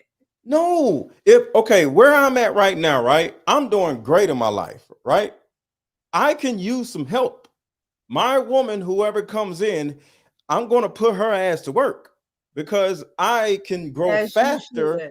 with my woman. You feel me? Yeah, I agree with So I need help. A lot of the stuff I do is hands-on. I edit my own stuff. I do everything. I sell my own card games. I do that. No, but everything they were myself. saying help a man who ain't the own nothing. He's No, no, just no, like no, no, he no, no. I get making what you're saying. I get what you're saying. 30,000 All a right, so year. I kind of want to get back. I kind of want to get back. I want to get back get to Andrea so we can get to Trev. Let's let Andrea finish. Then let's go to Trev. Go ahead, Andrea. Thank you. So I also think that it's necessary that we actually specify with more than one opinion what broken can mean, because it could go outside of financially and maybe just a person who is mentally going through something who I just think that I feel like everyone's opinion of the word broken comes with obviously differences. So I mean, I don't know. I feel like it's nothing wrong with helping someone, whether they're male or female, but I think it's hypocritical for us to be talking about this and kind of like vilifying Black women all of a sudden when just y'all was saying something else like 5 minutes ago. That's all. Okay, let's go to Trev and then we'll go to Casey. All right. So women are nurturers by default, right? And for some, that's their way of being validated, right? So if you can't help a man, you won't feel like there's any use for you, right? So the problem with a man who has it together sometimes is that he commands structure, and a lot of women aren't ready for that sort of structure. Whereas if you're messing with Pookie or Ray Ray, it's not very difficult. If you need a place to stay, okay, bet. You already had a place to stay. You don't really have to do anything extra except inconvenience yourself a bit. Oh, he need to borrow your car, like the homeboy said a minute ago. Oh, you already have a car. Throw him the keys. Oh, put gas in it. Easy. Whereas if somebody already has it together, he's going to want more from you, especially if he's well-to-do. Like if he's really got money, he might not need you to cook. He might consider your sex to be mid just because he has access to women. So how are you going to validate yourself? It's very difficult the more the man has it together. But for Pookie Ray Ray, you could go ahead and satisfy him a lot more because it's easier for you to do things because he's not expecting that type of structure that you were from somebody who's already building something and getting it together. Now, there's a second reason, right? It's actually a medical reason for why some women will be attracted to broken men. Now, there's a dopamine release associated with trauma. So some younger women, when they are children, they experience trauma, right? And they get used to that trauma over years. And that's all they know. They become addicted to the trauma. So if you're overstimulated when you're that young, you get used to it and it follows you into your adulthood. So when you see a regular guy, you might say, oh, he's boring. He's not doing anything. You don't know why you like this guy. You don't know why you love this toxic dude. You don't know why you love this dude that beats you, or he don't love you if he don't beat you, because you've experienced that type of trauma, whether it be violence, whether it be abuse, whatever. You are addicted to it now, and if it will follow you into your adulthood, and it's sometimes, especially without therapy, hard to get out of that habit. So that's why you would look for those type of men, and that would be your go-to. I'll end it. All right, let's go to Casey, then Ali. Yeah, I agree a lot with what Marcus had to say about women being nurturers. I believe that that's really who we are when it comes to the dating world, as well as, you know, just family in general, our friends.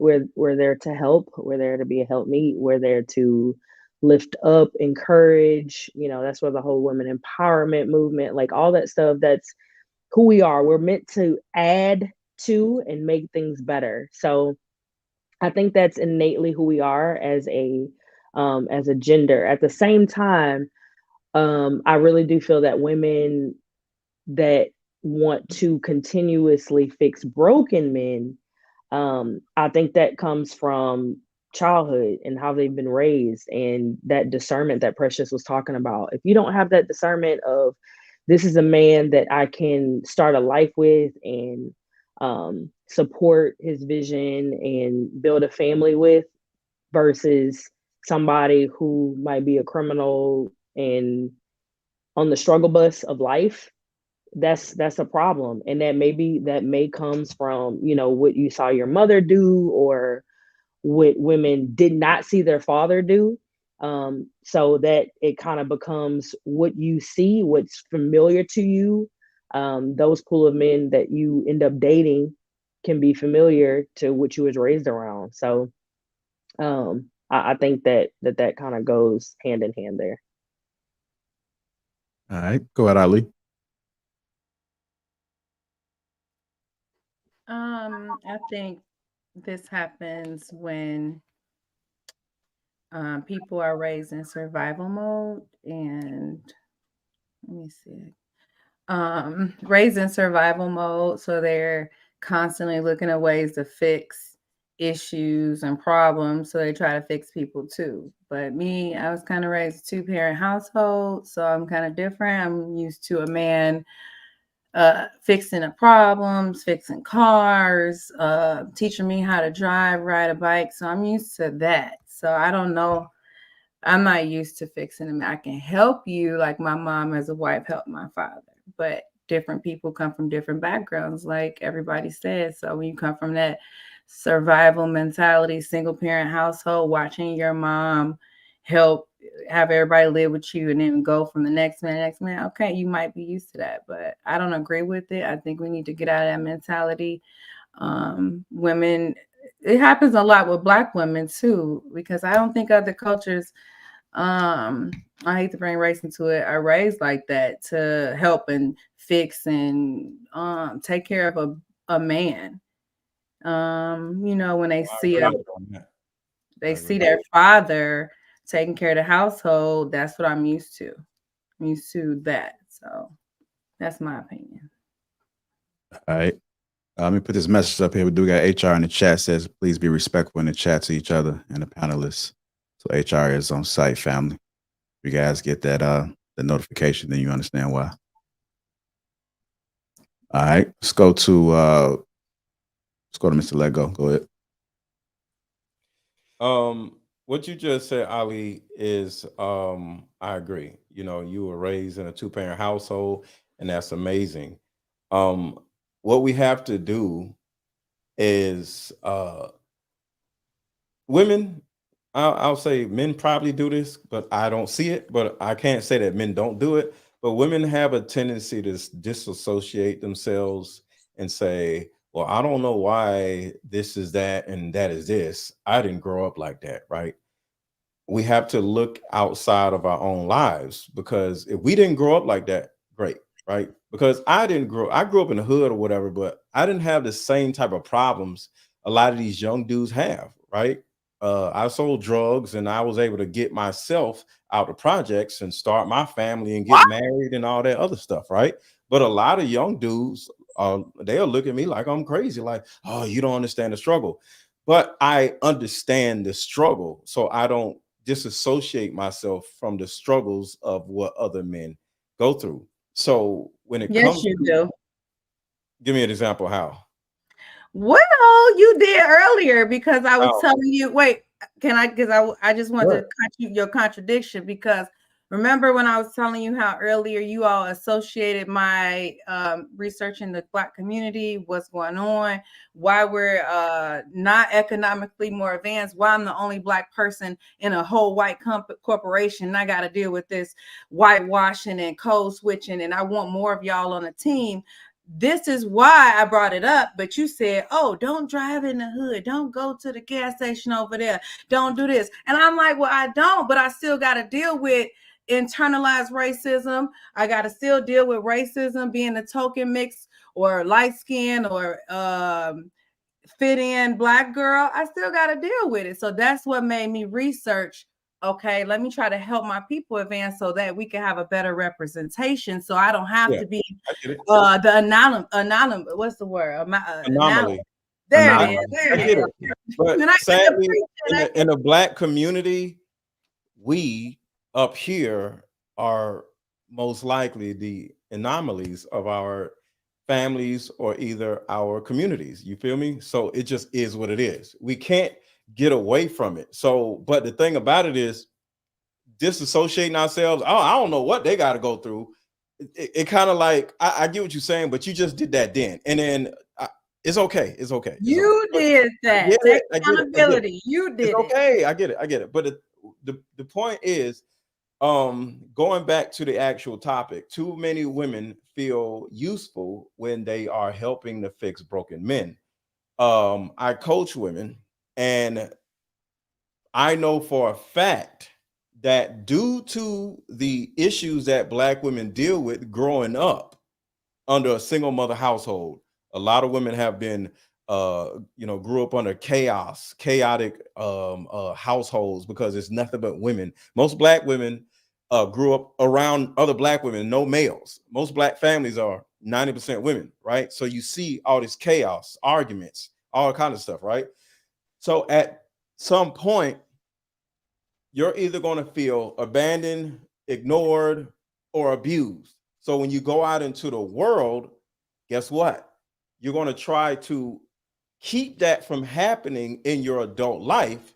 And since you grew up in chaos, you're not necessarily used to a confident, strong, man that has all his shit together. He may have some money, but he's nuts. Or he may have this, but he has this other problem, right? So the thing about it is, a man that is like a good man in all angles, a woman would actually feel, I'm not going to say the word intimidated, but she's going to feel like, damn, if he has everything, what does he need me for? And then to a certain degree, she can literally like pull away from that guy and get with a man that actually needs her, because the man that needs her, she can feel like this man right here, one, needs me, and two, most likely won't abandon me, because like I said, a lot of women who grew up in broken homes, they have abandonment issues. So a man that is up here has a propensity of being like, you know what? I don't like your attitude. I'm out. I don't like this. I'm out. You got to go to the gym. You gaining weight. I'm out. And next thing you know, you're like, damn, I'm abandoned once again. And it reconfirms how you felt in your childhood. So to keep that from happening, you'll get with a bum. You'll get with a loser. You'll get with an emotionally problematic man, because you see that as, if I fix him, he will never abandon me. And what happens? That nigga abandons you just like any other man abandons you. Go ahead, Andre. I just have to call BS. Like, I have to do it. For the third time tonight. Due to go this tangent about how women are growing up in broken homes and products of their environment, I think that there's so many people on this panel that are a part of the problem.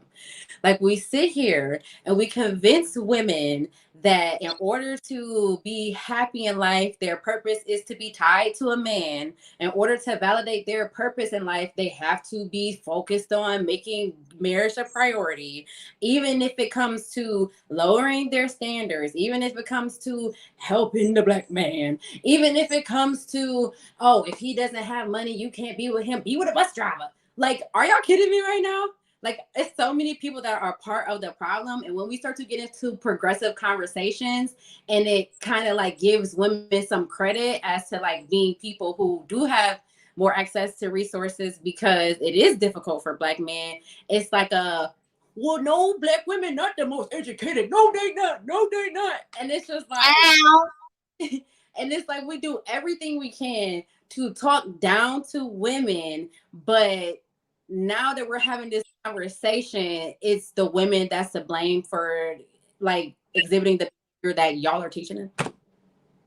Well, y'all raise us. Most Black people were raised by women only. So if we messed up, whether it's us or them or whoever, whether it's men or women, y'all raised us. Well, you can't, Mr. Lego, you can't blame that on women, especially Black women, because it takes two people to raise a child, and it's gonna take the two dynamics. Like my nephew, when a daddy came around, he would be quiet, he would behave. As soon as he leave, he give the mama hell. It's like the child really misbehaves. I think it's a study on it. They behave even better with the man. So we need you in the household. Life is about expansion. So if you're not expanding your family and expanding with me, then you are a part of the problem. And a lot of times we blame the person who the only person who was left and took responsibility. So y'all want to, I want to say y'all, you want to blame women who were left to raise the whole entire Black community, because you said that most Black people are raised by Black women, and we raise white children. Can I ask you a question? So, go ahead. So the issue is just like earlier, how Casey, was talking about how her family is married and she's married or whatever. The problem with this is a lot of women are just having babies by just random dudes instead of requiring. Most unmarried women, So their baby. Hold on. Most unmarried women who have children, the man was a bum. Why are we not addressing the bum? No. She chose. Remember, look at the bottom. Too many women only feel useful when they are helping fix men. Hold on. So they'll find a man that is stupid or inept in some fashion, right? Which isn't hard. Hold on. Right. It's okay. It's no, I ain't going against you. But you'll find that man and you'll have a baby with that man. He's already stupid. He's already broke. He's already inept. And you'll turn around and have a baby with him and then wonder why he's not a good father, because he's stupid. But you had a baby with that person. So when you say, hold on. So when you say all these women are left taking care of the children, they wouldn't be left taking care of the children if they would have did what Casey did, if they would have did what I did, if they would have did what Marcus did. And that is what they were talking about in the first segment, about how marriage is important to be the foundation and, put planning behind it, because so many Black women, they just get an ass up to anybody and end up pregnant and wonder why the man ain't a good father, because you didn't choose a good father. So wait, so we won't ever look at how these men have no role models, and your choice. Well, the man is your choice, and it is also his choice to be a bum, and he should want to. Wait a minute, hold up. I'll let you talk. Be a man means you could be a male or you could be a man. To be a man means a male instead of a man. Hold on. So to be a man means you don't make excuses. So if you all are men and you all want to be leaders of your community, then you all would go back and you all would be role models to these men, and you wouldn't leave. You said you don't live in the hood, right? You moved out. So the people in the hood, in these concentrated areas, like concentration camps, have a certain environment that they'll never get out of. And this remember, if you ain't going to the hood, you won't meet those men. If I don't go to the hood, I won't get wrong by those men. Lead those men over here, and all of us have the same ambition. We start dating each other. But you know the problem though? We don't want y'all. We won't get y'all pregnant. That's the problem. I ain't had a child in 25 years. My kids are grown, right? So I'm going to go in this category and say 55% of Black men don't have children. 80% of Black women have children. How is this? Because y'all are having babies. If y'all don't have kids, I'm not talking about y'all. Y'all are having babies with the same loser dude that didn't take care of his first child, because 55% of us don't even have children. According to the house.gov, is 80% of Black men have children. I'm just saying, if you want to, 80% of Black men don't have children. Well, that's a part. That's according to statistics and the census. So we're Is gonna that talk a about that. no? Yeah, it's right here on Doc's Trevor's a stats guy. Go ahead and Google it. No. But yeah, I mean, we just can't sit around and blame Black women for their It's selection. just a topic. If you want It's just a Black topic. women to choose better men, you have to have better men to choose from. Meaning, we have to create better men. We can't keep moving from our communities into white neighborhoods and adding to their tax dollars while they're closing our schools, while our kids are killing each other, and then when they see you, Their kids are killing each other. Yeah, they are. But when you get pulled over by a white cop, they don't know if you're from the neighborhood of downtown white neighborhood or you live. I wear ball caps, so they like that. never look at me like I'm one of them because I don't wear ball caps and I purposely Sir, don't can we have all these dumbass hairstyles. All right, Purposely, And they when I do know get pulled because over, they won't think I'm one of them. That's a purpose thing. No, you're black as night. They will. They don't. No, they do know because I don't get a ticket 80% of the time I get pulled over. I haven't gotten a ticket in about 5 years. What I'm telling you is that they know who to pull over, their profile, right? So that's different. But the point Letgo's making is that women are the gatekeepers to sex.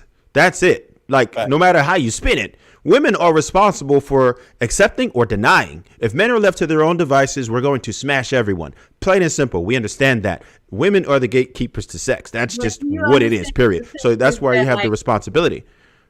What's that? Y'all toes be pointing at that little go ahead. 80% of I don't know I'm around 80% of Black women are either raped, molested, or sexually assaulted before they turn 18 from someone that they know in the household. So why you telling us we're the gatekeepers? By the mom's brother and by the mom's boyfriend. Two people. Either mom's brother or the mom's boyfriend. Am I right or wrong? Can she finish? All right, y'all. We got to hold on, y'all. Hold on, y'all. We got to shut a mic, y'all. We got to shut boyfriend or mommy's brother. We got to shut a mic. We got to shut a mic, you guys. Where did he come from? She brought him into the household. We got to shut him up. I haven't even spoken on the topic yet. Can I get to the topic while y'all are spreading all this misinformation, Mr. Letgo and Ali? Go ahead. Okay. When you talk about women are fixing a broken man, let me be the first person to say that topic was not ethnicity specific. It just said women. It didn't specify Black women or not. I do feel like there was a point in time where when women had things to do, what we call women business, that we no longer do, because now majority of everything entailed around women's businesses, our hobbies have turned into money. Everything that we used to like to do, now we monetize it. It's a capitalistic game. And of course, it's America. It is what it is. But all in all, I do feel like that Black women specifically have a dependability issue when it comes to our men. I feel like a lot of times, I know Mr. Letgo spoke about the abandonment and stuff like that, but I do feel like a lot of times our need complex comes from the idea that when a man is crippled and he doesn't have anything, then we know that there will be a revolving door. And sadly, the need complex is fed. So you keep feeding that fire, it's gonna grow. All in all, I don't agree with it. I don't feel like women should be subjugating themselves to a bottom of the barrel man in order to just say you have a man. But it happens. And what you see is a lot of times the mindset becomes very codependent. She attaches herself to a man and then she can't stay out of a relationship. She hops from relationship to relationship, or she gets an extremist mindset. She wants to do things like say she doesn't need a man. She's on this self-love journey, or she divests. That's exactly what they do, because their whole personality is tailored around this bitterness, this idea of, well, I did this for this one man, I'll never do it for nobody else. And every man who comes along has to prove themselves because she fixed a broken man. And broken men can create a very much so traumatic experience within women because we're emotional. But all in all, I really wish Mr. Letgo would stop speaking about sexual assault, because you just be wrong. You be loud and wrong. I didn't bring up sexual assault. She brought up sexual You didn't assault. bring it up, but you be wrong, my guy. I said who is usually doing it is the brother or And you are still boyfriend. wrong, because That's even not without me, wrong. let me tell you why you're wrong. You love running around Now, calling you folks brought wrong, it and you be wrong as hell. Oh, yeah, And one at a she time. One at a said time. 80% of girls, she failed to mention that Black boys are underreported. Black boys start getting early assaulted as early as 7 or 8 years old. Black girls start getting assaulted as early as 12 years old. So Black What's your boys point? start, It's about the same wait, person. give me a second. Black boys start getting assaulted before even Black girls. They get exposed to sex. By early. who? Wait, I'm getting to that. Can you wait? Give me a damn second. I've been very quiet while Don't y'all be held argumentative. Come on, let go. And then moving forward on that, women introduce children and other women into sexual assault situations more than men, whether it is by the woman or by people associated with the woman. Which I said. So it's not necessarily other men all the time. It could be a woman's friend, her girlfriend. There are many stories of Black boys who were sexually assaulted by their mother's friend. You have to stop saying shit because it sounds good to you. It's not Harry, right. my point is the mother is bringing the assaulter into the house. You missed that because you don't want to talk so much. That's not true. Y'all gotta stop blaming women for everything. The Dang. mother is who brings the assaulter into the house when the child gets molested. Hold tight, because I know Nicole want to get in there too. Go ahead, Nicole. That's a fact. Nicole? You gotta come off mute. Yeah, sorry about that. Yeah, I wanted to jump in. I just don't like over talking people. But I think I was thinking about just the whole thing, what Let Go was saying. And for me, I don't know, I'm all about personal accountability. I hold men accountable just as much as I hold women accountable, because right is right, wrong is wrong. That's the way I look at things. And I try to have a very balanced opinion to see both sides of every situation, every conversation. So even listening to this conversation, I think sometimes as women, and I'm speaking, I can't speak from a man's point of view because I'm not a man, but I am a woman and I can speak from a woman's point of view. And as a woman, I feel like we have way more power than we try to let off. We have way more control, way more choices, way more decision than we think we do. The problem is that we don't want to take accountability for our poor choices. We don't want to take accountability for repeating patterns. You know what I'm saying? We just don't. And unfortunately, yes, I'm not saying that these men that are broken should be getting with us either. But at the same time, when we identify that a man is broken or he has an issue, because at the end of the day, it doesn't matter how he got broken. If you didn't break him, does it matter how he got broken? If you didn't break him? Because for me, I feel like you still have to still make the conscious decision and say, you know what, this man, there's red flags here from the beginning, but we tend to ignore red flags and we continue on in these relationships or situationships, because half of these things are not relationships, they're situationships. So at the end of the day, we need to stop getting into situationships to stop these patterns, because at the end of the day, if we don't get into the relationship or the situationship, it doesn't matter how broken that man is, how much of a player he is, how much of a whatever not so good man he is. If we don't allow that, because if we as women take a stand and we say, you know what, across the board, and we say that, okay, we're not gonna allow these type of men to come in here and do this, you know what I'm saying? Then I promise you, it's going to force change. That man has no choice to change, because you know what? No one's going to tolerate that. But as long as there's women that allows that behavior and tolerates a man coming in and creating a situationship or in a relationship that's with someone that's broken, it's going to continue to happen. And so it doesn't matter how it got there, because you're grown. You can't go back and rewind things. You can't change the past. But what you can control is the present and the future. And I think sometimes we minimize the power and the control that we have as women, because at the end of the day, it could be 100 guys trying to talk to me, right? It could be 100 guys trying to get into a situationship with me. It's still up to me to make the decision and to say, you know what? Nah, I'm good. Or, you know what? Yes, let me entertain this and let me continue to put myself in a situation. That's the problem that I have with a lot of women, and I don't care, but I'm going to speak my truth. I just feel like a lot of women have no accountability. Not to say that men shouldn't be accountable for the things that they do, absolutely. But right now, we're having a conversation about the women and the choices, because the topic is about too many women feel useful when they are helping to fix a broke man. Now, it was flipped the other way around to say that, too many men are doing something, then I would talk about that, you know what I'm saying? Because it's accountability across the board. But what we're not going to do, and what we tend to do more often than not, is we sit here and we love to move the goalpost and kind of push it back on the men as if we have no responsibility in any of this. So I'm done speaking. Facts, Nicole. Shout out to Nicole. She killed it. I totally agree. Wait, Mr. Lego. Andrea got something to say. I'm gonna speak out to her because I wanted to say something. Go ahead. Right, Andrea. Okay. Why she say something about divesting? What I was going to say is, along with Parrish's comment and also Ali's comment, when we're talking about the experience of women, you cannot negate the fact that, like you said, let go, there is trauma there, where a lot of the homes that we come from are broken homes as well. And I'm not going to speak to everyone's experience, but a lot of my experience, as well as a lot of my friends and family members, a lot of them did not have fathers in their house. And a lot of them had absent fathers in their homes.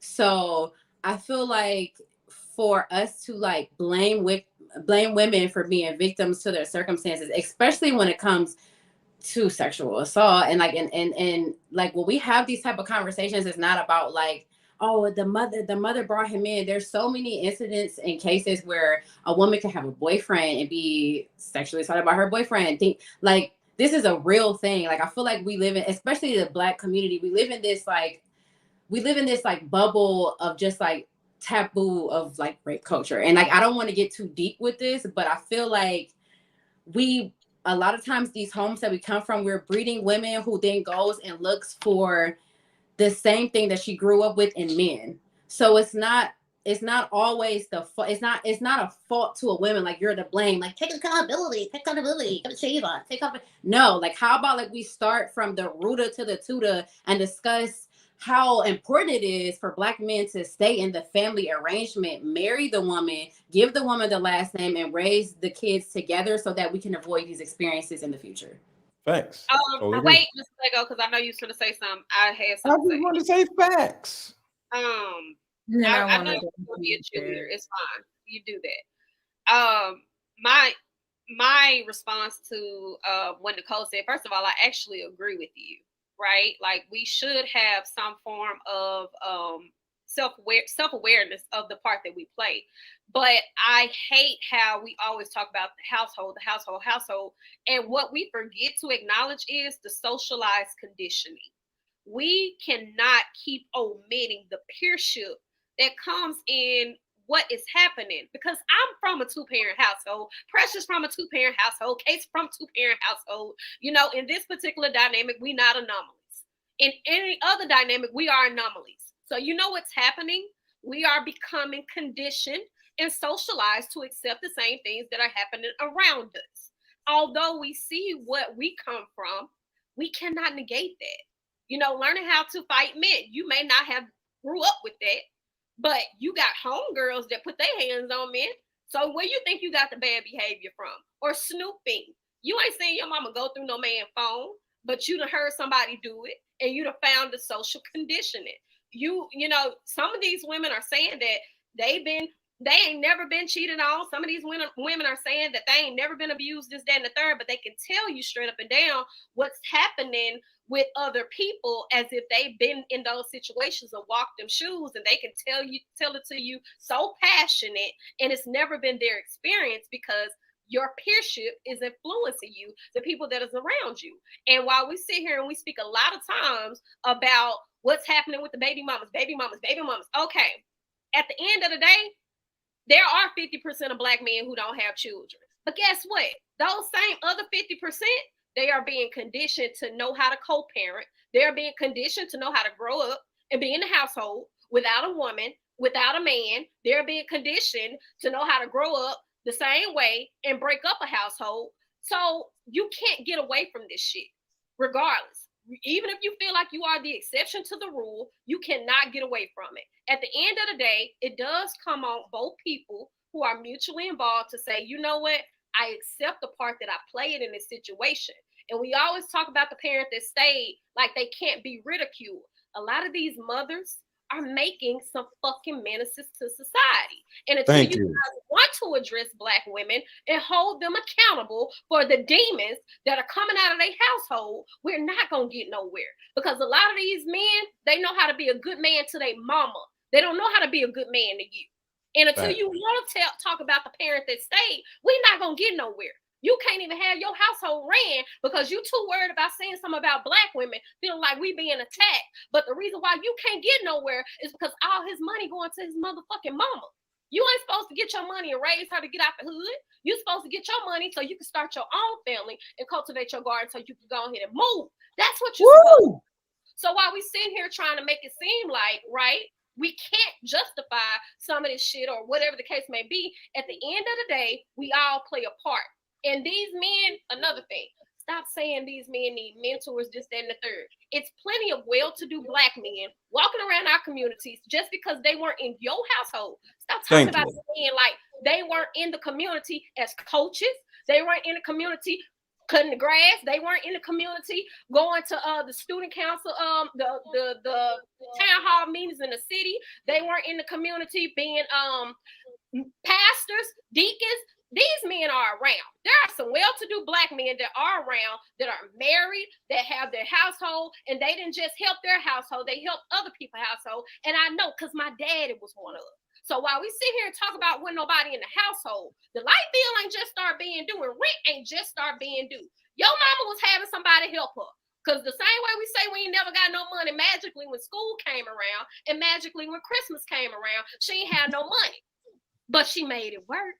And then income taxes season hit and y'all was balling because it was a man around. So we got to stop lying too. Like having a man in the house was just such a detriment because you didn't have no father figure right there with you every day. When we knew it was men in the community, some of us actually can reach out and go to and get assistance from. All facts. I just want to say this. I just want to say this. And I wasn't going to speak again on the topic, but I need women who have been sexually assaulted. I need women who haven't had a father in the home and haven't had that example, not to vilify the women who actually see the need of a man, who see the importance of a man and actually admit to your trauma instead of saying, well, why does everything have to be, the man and then the woman? You got to be real with you. Yes. Your story and what's going on with you is not the same as what's going on with everyone else. And the same with the people who are for marriage or who do see the significance of it. I think that a lot of times when we have these panels, a lot of people get up here with their trauma. A lot of people have not recognized what's going on in their life. A lot of people have not faced what's going on in their life. And these conversations are triggering for those people. These conversations bring up the things that you don't face because it's like, I keep hearing this. I keep hearing this. I keep hearing this. And instead of saying maybe there is some validity to it, you can't see the validity because there may be trauma, because there may be things that you're just not facing. And that's okay because everybody has their own timing and how they do what they do. But at the end of the day, be real about it. Be real and say, you know what? I didn't have that example. I don't have that point of view because I wasn't raised with a father. And so this is what I've been seeing. This is my experience. But to vilify someone because they want to do things the right way and the way that builds community again, because if we're going to have a whole bunch of 30-year-olds just single, just walking the earth, no real plan for family, no real plan to actually come together again, this same happy life you living right now, in 10, 15 years, you're going to wish that you weren't saying, oh, I'm happy right now. Because have you seen what's going on in the news? Do you know what's going on the earth? It's real out here. It is real out here. So be happy. live your life, but be honest about where you are in life emotionally and your mental state, because at the end of the day, it may be sweet now, but when things hit the fan, when shit hit the fan, yeah, you gonna wish that you had somebody to cover you and protect you. It is so sad. Real quick, Andrea, you spoke, and I want to say one thing. It is so sad that we sit up and we listen to people's trauma, and then we take notes, and then we play on that shit. Like y'all sound like wait, let me finish. Hold up. I'll let me finish. Hold on, y'all. Let her finish. What do you mean? Y'all the new Donald Trump. Y'all the new white man. The white man don't have to come to the Black community for us to feel oppressed. Y'all oppress one another. This young lady just shared her story, and then y'all said, "Don't y'all bring your trauma on here." So what? Let's talk about it. Now let's move on from that, because I do want to make another point.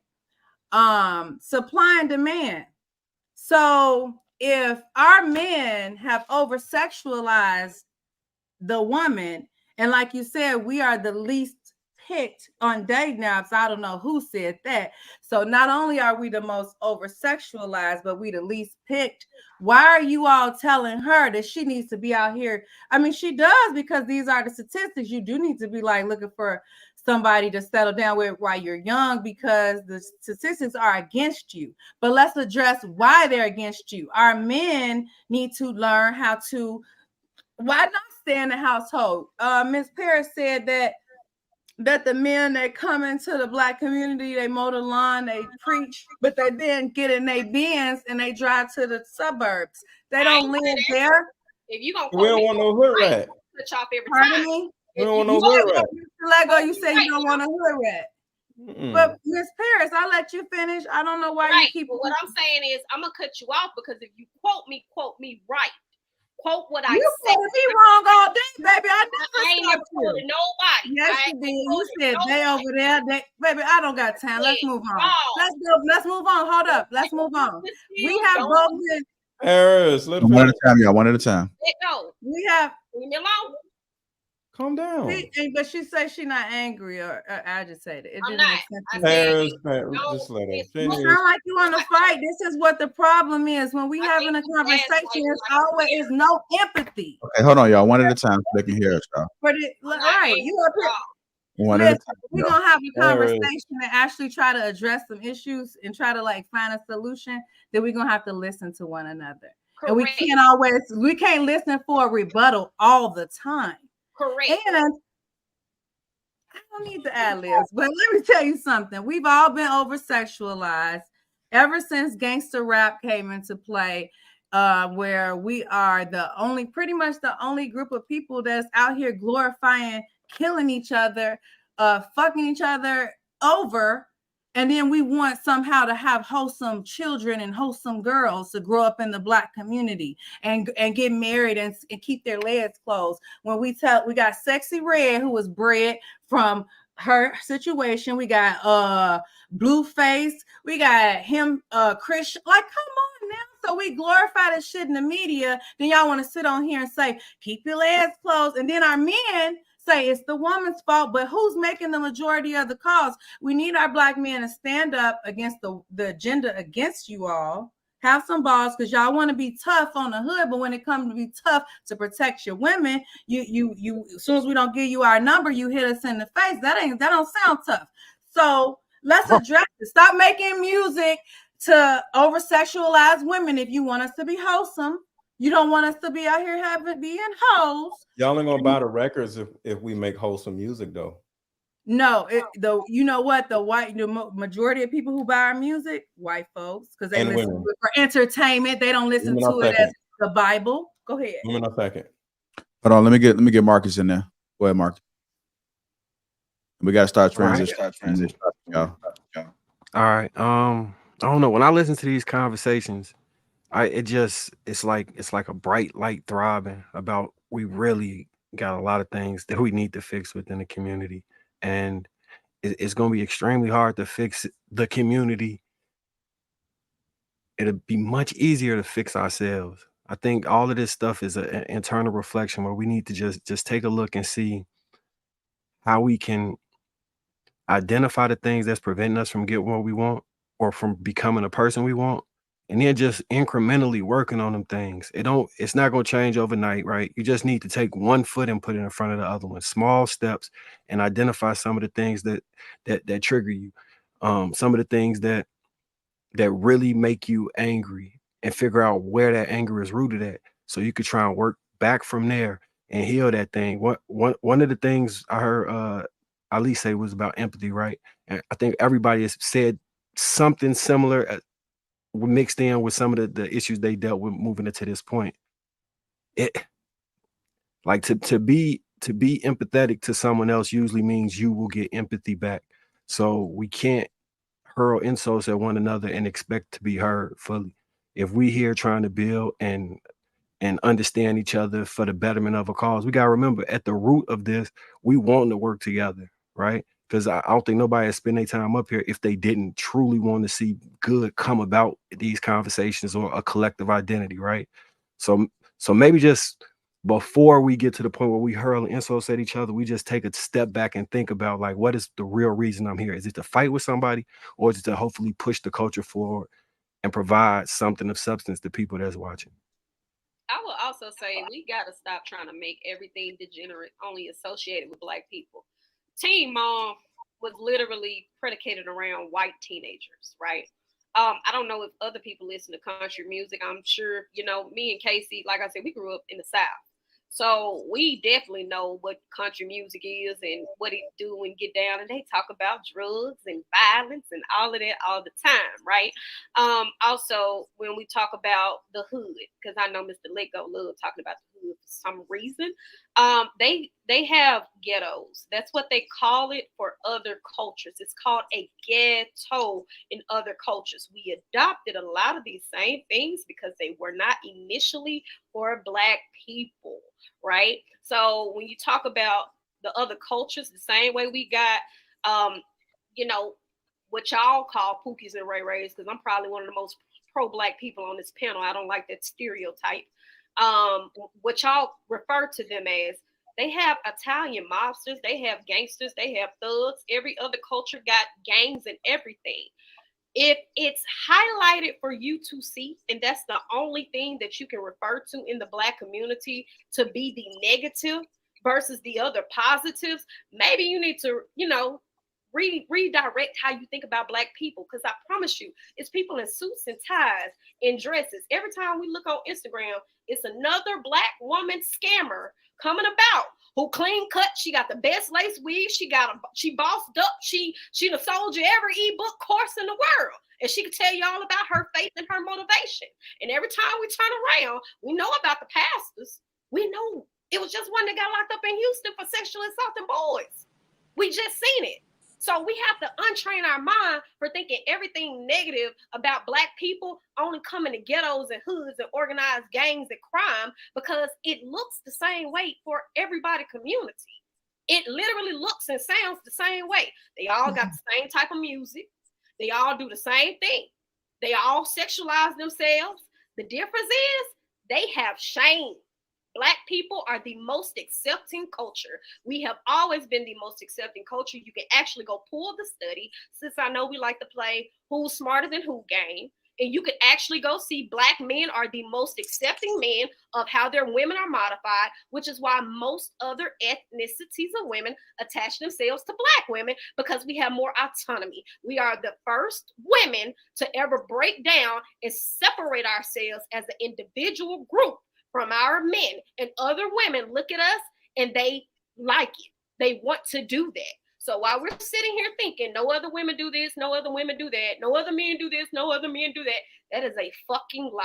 The difference between Black people and other people is acceptance and the fact of shame. You can do something in the Black community, they're going to try to cover it up and enable it. You do something in somebody else's community, they get rid of your ass. The weakest link got to go. Well, I will say the difference is there is rape, single moms and other community, but be careful with the R word. We have too much of it. That's the point. Yeah, just say great with a G. It's YouTube sensitive. We're gonna go ahead and finish off with Casey, and then we're gonna move to the next topic. Ali, I kind of felt like that maybe you were thinking that Precious was attacking Andrea and her sharing her thoughts. That's not how I took it at all. And I just wanted to say, because when Precious was saying what she was saying in response to Andrea sharing her thoughts earlier, Andrea was really throwing some shade at Precious for the way she thought about marriage and women should want a husband and this and that. She was pointing out that maybe Andrea's mindset and her experiences in life may be the root cause for some of the things that she was throwing at Precious and why she's against family and marriage. So I didn't take it as her or anybody else on this panel to be throwing digs at her past, at her childhood. I would have to say, like, we all really try to, talk with what we bring up, right? And just keep it surface level with what we talk about and what we think about. But I didn't take it at all. And I know I can really say I don't think Precious meant it that way, and I didn't take it that way. I took it as that way. No, I actually think conversation like that should be welcome. I think that that's what we should be talking about because that's where the root. But it's the way you do it. I think that when you didn't do it disrespectfully. Let me just say something. I just want to reply to that because we're about to get out of here. You were sterile. You like a lot of y'all come on here and talk from trauma and stuff like that. But if you hear a person talking from trauma, try the empathetic route by saying something like, okay, so, and asking them questions as to why they came to that conclusion versus shutting them down and saying, you absolutely wrong. You don't know what you're talking about, because she's absolutely right. Your perception is your reality. So she on plane A, you on plane B. That don't mean that what she's saying is wrong. Let's stop always saying, well, you wrong. But Ali, she threw digs at Precious though. She threw multiple digs saying. No, she didn't. That, she said that women shouldn't have a goal of their main goal shouldn't be getting married, because men, that's not their Black men's main goal isn't to get married. If we want to get married more than y'all want to get married.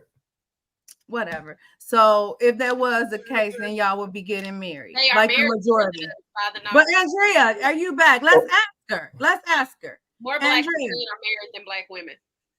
Okay. More Black men are married than Black men. That's a fact. That's fine. Black women not getting married because there's nobody want to marry them. Like you said, we the bottom of the totem pole. We find a wife and we get married. Okay, well, so okay. No, you don't. No, you don't. It's like 49%. Say it again, Parents. What did you say a second ago, Parents? What did you say?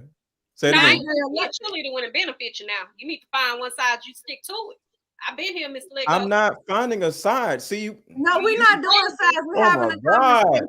I just wanted to concur with what you're saying, but you want to be right.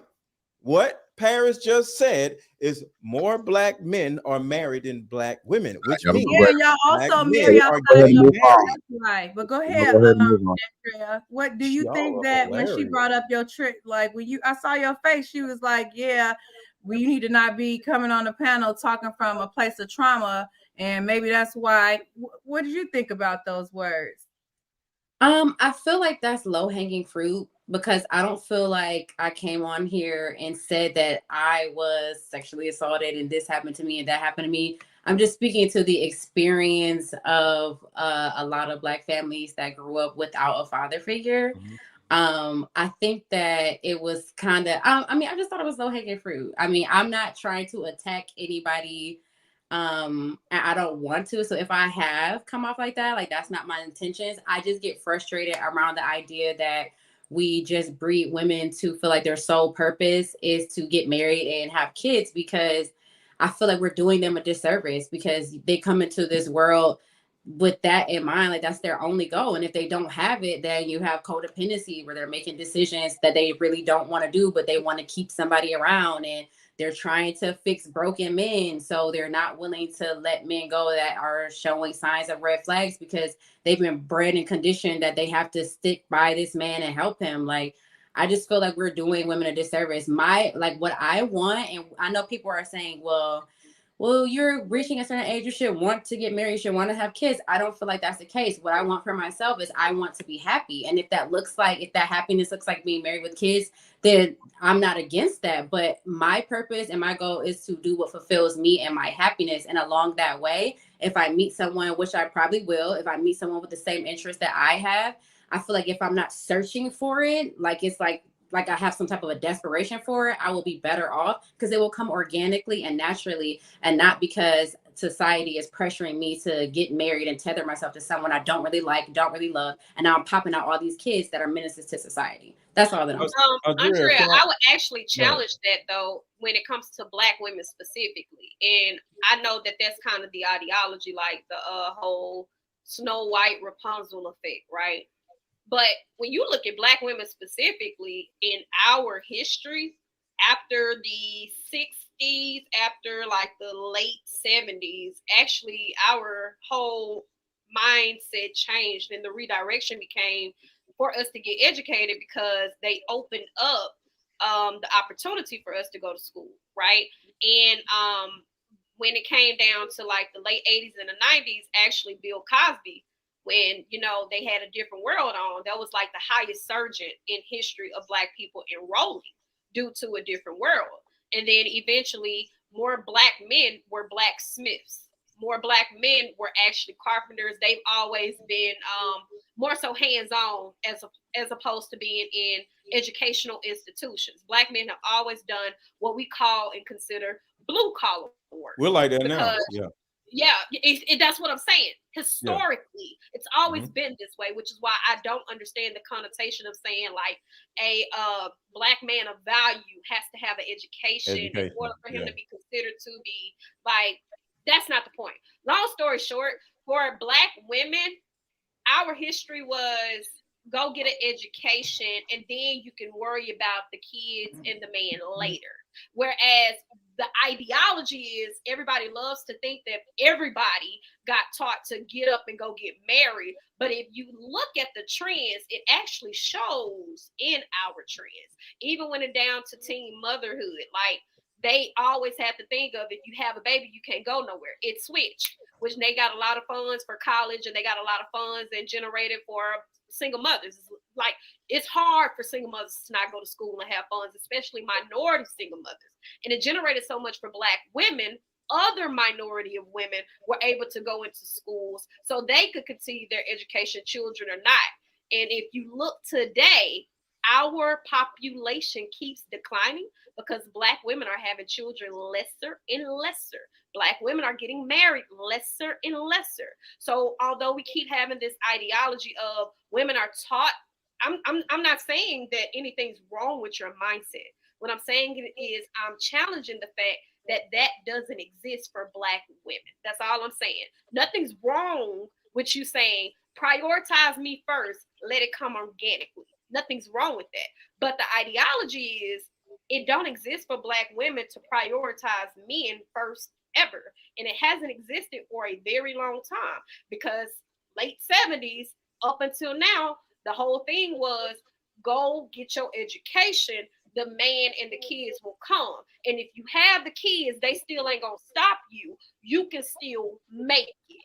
And we see it in the numbers. We've declined in over 1.5% population, and we're having children lesser and lesser, and we're also getting married later and lesser. And Andrea, I just want to say this as an observer. I don't see Precious going after you because you did say something and you were vulnerable, right? And I think the timing was off when she said what she said, because earlier, remember I brought up like it's not good to be so dismissive. Well, I don't know about these people, you know. And I think because I commented to virtually every time you unmuted, you was about to say, I don't know why we always do this. And I literally said you did that 4 times, right?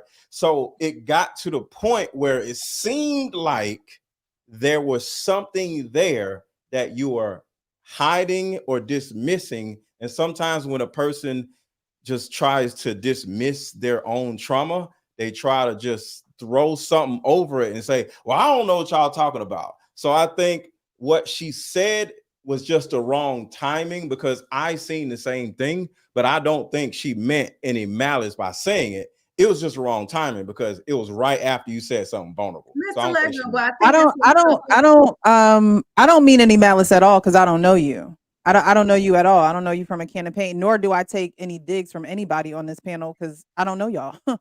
So all I was saying was that because you said what you said, I think more of that needs to be said, because that speaks to why you feel the way that you do, which again is okay. But when you just completely dismiss someone's perspective without giving the reasoning or the root of why you feel that way, then it does come off dismissive in a conversation. So I wasn't trying to come at you, Andrea. I don't know you. I just feel as though when we come up here and I've been on this panel way more than you have, so I've seen a lot of people come up and have different opinions, but they just want to talk about the opinions and not the real root of why they have that opinion. So if I came across that way, I apologize, but that wasn't my goal. I think go ahead, Andrea. I'm sorry, because I just see a lot of gaslighting going on, and it's crazy to me because you did make it as if she's speaking from Ali. I just said what my goal was. I get it. No, it seems this or I get it. But are we interrupting? Go ahead. I told her what I meant and how I came across. Girl, you done did that with me before. So we'll talk about that. Talk about what they got going on. What is your point? We're going to get to the main topic. Let's go to get to the main topic, y'all. That's easy. That's Musa. HR is gonna pull up in the back here. Come up here. You're gonna get everybody in order. Trev, you good? Marcus, you good? Okay. I'm not good. You ain't ask me if I'm good. You don't care about me, JR. I'm smashing these kids' Halloween candy. I've been going through it. I'm smashing these grapes over here. I'm good. Can I just say something real quick? Hold out the stash. Go ahead. Real quick. So it's not that it's not that I'm dismissing anybody's perspective. I actually just think it's dangerous. I feel like when it comes to like women in marriage, to be completely honest, it's not necessarily a bad thing that those numbers are declining, because most women who are married with kids, I'm sure that that's what they wanted, but women who are single and who choose to just live a life of fulfilling themselves tend to outlive those women. So it's not necessarily a bad thing that they're choosing not to, get married and have kids. I think that we should just be more progressive when like moving away from like having another person, whether a man or a woman, whether heterosexual or homosexual, whatever lifestyle you choose. I think that we should get away from the conversation of needing another person to compensate for who they are or what they're lacking inside, or needing another person to fulfill them or make them whole, or needing another person to make them have a purpose in life. That's all that I'm saying.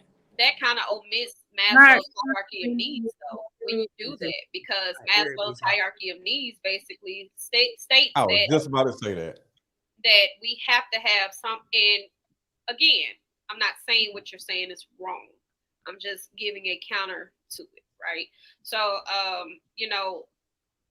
I completely understand. Like, it's far more easier to function when you're by yourself. It is. It's far more easier to not think about the additional stress of the trials and tribulations you're going through. But the individualistic mindset breaks down so bad, and it starts with women as far as community. Because even if you look at prehistoric, the men were always off. They were always gone. Community wasn't built unless women integrated with each other. So if you're talking about self-fulfillment, you're not only dismissing intimate relationships, you're also dismissing yourself. You're also dismissing socialization of parental relationships and companionships, because at some point, once you separate yourself so much from those type of relationships, what you do is you start trying to fill the gaps elsewhere, right? Like, that's why white people do weird shit like what do you call it, incest and stuff like that. You're trying to fill those gaps of the places. And so you can't omit Maslow's hierarchy of needs, because humans naturally want sex. Humans naturally want intimacy, and they want to, they want companionship. Companionship is natural. So we can set the stage for, hey, put yourself first. But I would again challenge that and say, this is something Black women have been told for like 40 years. Look where we are. Even with putting ourselves first, we are completely mentally okay with co-parenting, to the point when we start co-parenting in our mind before we even have children. We are and I'm speaking in general, we are referring to people as baby mama, baby daddy way before kids even get into the mix. Like, that's how psychologically fucked up we are. So when you're saying, oh, put yourself first, right, and only focus on this, what we're not doing is the preparatory shit, right? Like, and this is what I took from earlier what Casey was saying, prep for the long haul. Because what we're not doing, we're not taking Planned Parenthood like white women do. White women actually plan out their children.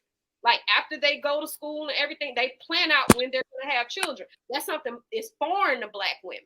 You tell a Black woman to have a pregnancy plan, and she look like, why would I do that? The only thing we think about planning pregnancy is birth control or a condom or no sex at all. It's not actually saying, in the event of an untimely pregnancy, this is how I'm going to go about it. Or even when we talk about like our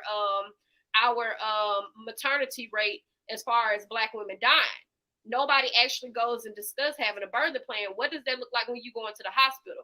Who is your secondary contact that they haven't called, or have you updated those things? Or who does the child go to if something happens to you by, dying on the table from you simply giving childbirth? So we have all of these things in place, and we're preaching individualism. But once you've been alone for certain periods of time, right, you will go crazy in your mind, which is why isolation in the prison is the worst punishment. People are not supposed to be separate like that. Okay, well, I just got a question. What makes you think that she's not gonna have companionship if she don't have a husband? Number one, I'm not you, Paris. I'm just saying overall. Let me finish, because I know you about to stop. And I just want to say my sentence, because that's it. And so why do y'all push the agenda of get married to women? And let's not say Black women, let's say women overall. But y'all don't push it to men. Y'all have little girls playing with dolls and saying, mommy, mommy, but you're not teaching little boys to pick up the doll and say, play husband. Y'all teaching him to go and play with guns, get ready for war. So we have to, and wait a minute, but y'all don't want women to lead. You don't want it to be a matriarch. So if you want me to be in control of marriage and control of sex, then you're going to make it a matriarch. And I get to pick my husband. I get to get on one knee and say, Mr. Lego, who's single? Whoever's single, you got to marry me. Now, Ali, you shoot your shot at me? No. You wish. A little bit. No, but let me finish my point. If we want to live in a patriarchic society, which we do, we live in America, and the white man is in control of everything, then the Black man is going to have to understand he can no longer make excuses. He has to take accountability. He has to take on a wife so that we can expand our empires. The reason why we have these ghettos, and we have more ghettos than any other community, is because we lack ownership. We do not share our resources. So when you get married, you're marrying into a family of people that can help you get to where you need to get. So instead of saying to a woman, get married, get ready for, we need to be teaching our boys that so they can get on the one knee, because this is a patriarch. Unless we're gonna switch it around, and then I can get on one knee and I can pick, because I got some ideas. Let me know how we're gonna play it. I'll marry you, Ali. So let me jump in here really fast. Just to Ali's point, fathers are gonna preach to their sons family, legacy, to choose a wife, because to find a wife is finding a good thing. So men that have that foresight for their family and for their legacy coming up behind them are gonna have sons, and they are gonna push marriage to their sons. They are gonna do that.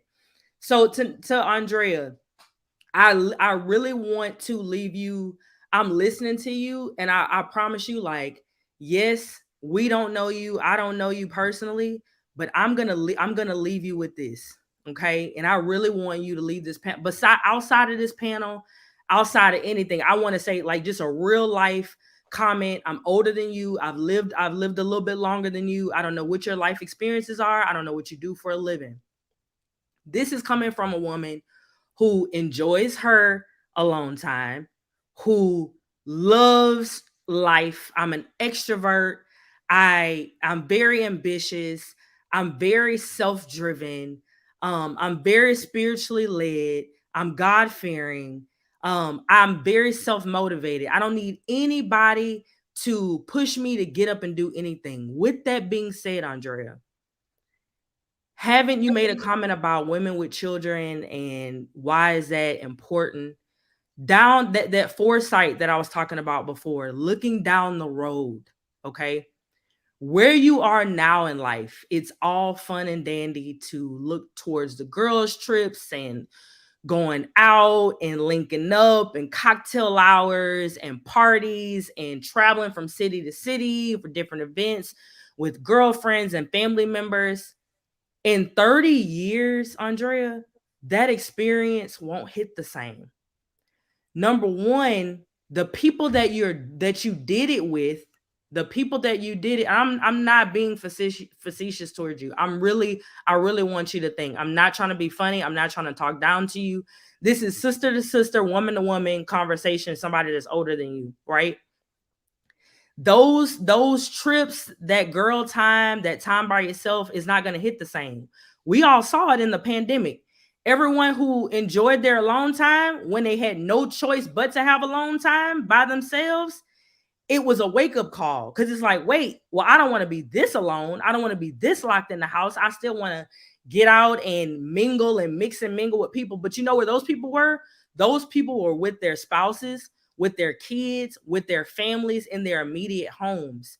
And what I'm saying is, again, going back to the foresight of getting older, my dad always told me growing up, because I was a woman like you, but at the same time, I always was marriage minded.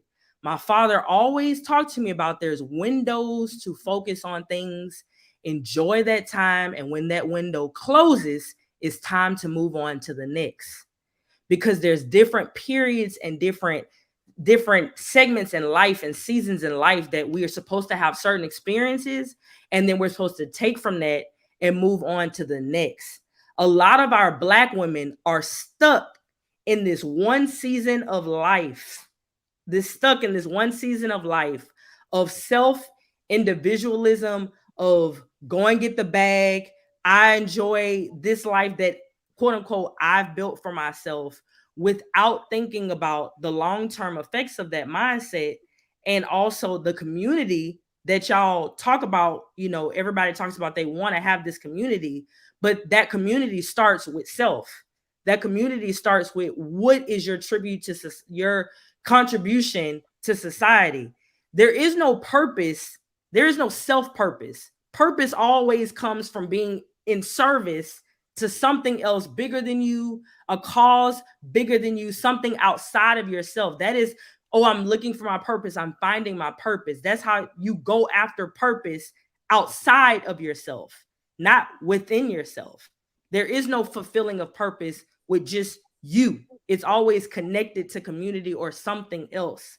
So you're making these faces, and I'm genuinely talking to you and other people that are listening, because life changes. You feel differently about certain things as age comes and as life experiences comes. And I just wish that our women would start looking towards the future instead of what is right now, because happiness is fleeting. Happiness is not permanent. You're not going to be permanently happy, even by yourself. Okay, can I say something real quick? And I'm just going to make this really brief. So I feel like we're making a lot of assumptions here. For it to be said in 30 years, you're going to be lonely or whatever. Like, I feel like that's a huge reach. I didn't say that. I said in 30. When y'all quote people, like, y'all, You gotta say what I said. I said in 30 years that experience won't hit the same as what I said. Okay. And those people that Also you made do that it with are not going to also be made there. the They're going to assumption. be focusing You on, also on their made own it- life and their own family. Ma'am, I need you to just bring it down a couple notches. All I'm I saying don't have to bring it down. I have a you very need loud to, though. voice. You need to though. All I'm saying is the assumption that I'm taking these massive girl trips when in actuality, what if I'm taking a trip with a male friend who wants to marry me, but I've decided I'm not ready yet? I mean, the assumption that like, because I'm deciding that I want to do what makes me happy first, that means that I'm not giving what I can to my community or serving a better purpose or a better need because I don't want to be married. What if I feel like right now my purpose is to help people and to help animals and to show love to people all over the world by sharing my story? What if that's what's fulfilling for me? You talked about kids and being and having a husband as not being of service, and I'm only addressing what you're talking about. Now you're moving the goalposts, bringing One at up a time, y'all. One at a time, y'all. One at a time. animals. I'm only addressing, Andrea. I'm only addressing what you're saying. You're being disingenuous with your rebuttal. I'm not gonna say anything else. Hold on, one at a time. One at a time. One at a time. All that I'm saying is this: not everybody wants to have kids. I'm sorry to break it to you guys. Everyone doesn't want to push out a baby. I'm sorry. And that's okay. It's okay. So for it to be like this, like, I feel like we're just making a lot of assumptions here. Of course, I'm young. I'm dating. I'm choosing who I want to spend my time with. And I'm happy doing that. If I decide that I want to settle down with someone, then I will do that. And to think that I don't have suitors that want to marry me, I think that's ridiculous. I'm just choosing that right now. I don't want to be married. For people to be speaking up, like, it's like we spend so much time talking about community, but I've heard like 2 women already speak negativeness into my future. Like somebody saying, oh, you know, in the next 30 years or like later on down the line, like why speak negativity and just instead of just embracing the fact that I just decided to live a different lifestyle? Andrea, that's not negative. Why when people speak facts and truth, it's speaking negatively. It's speaking Right, so we gotta move to the main topic. Though, Body she has a point, Stacey. bodyguard. I think Andrea's a grown woman. If Casey want to talk to her, she don't need you to referee for her. Who, me? What? No. I'm gonna speak up for what's right because I was invited on the panel. Wait, Paris. Hold on, y'all. Hold on. Let's get to the main topic. We're almost there. We're almost there. We're almost there. We're almost there. We're almost there. We're almost there. We're almost there. We're almost there.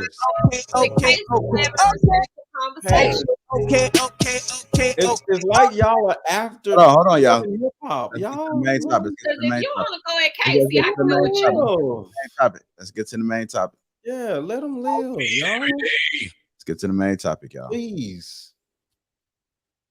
HR, come on, HR. Y'all cool. I think y'all pretty cool. I think y'all cool. That's the problem with you women. You don't know how to when you're spoken. Hey. You might not be hostile, but you show actually. Okay. Let's go, Listen y'all. for your name to be called like the Bible on the scroll. Harris. Here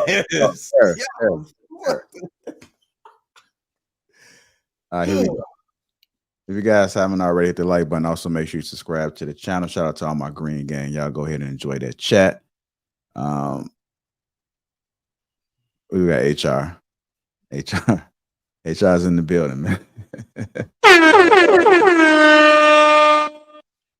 HR is on deck, man. He's on site. These young women live, man. They don't want that stuff yet. Let them live. We're gonna get to the main topic, which is we have put so much of our social value on our ability to conquer women.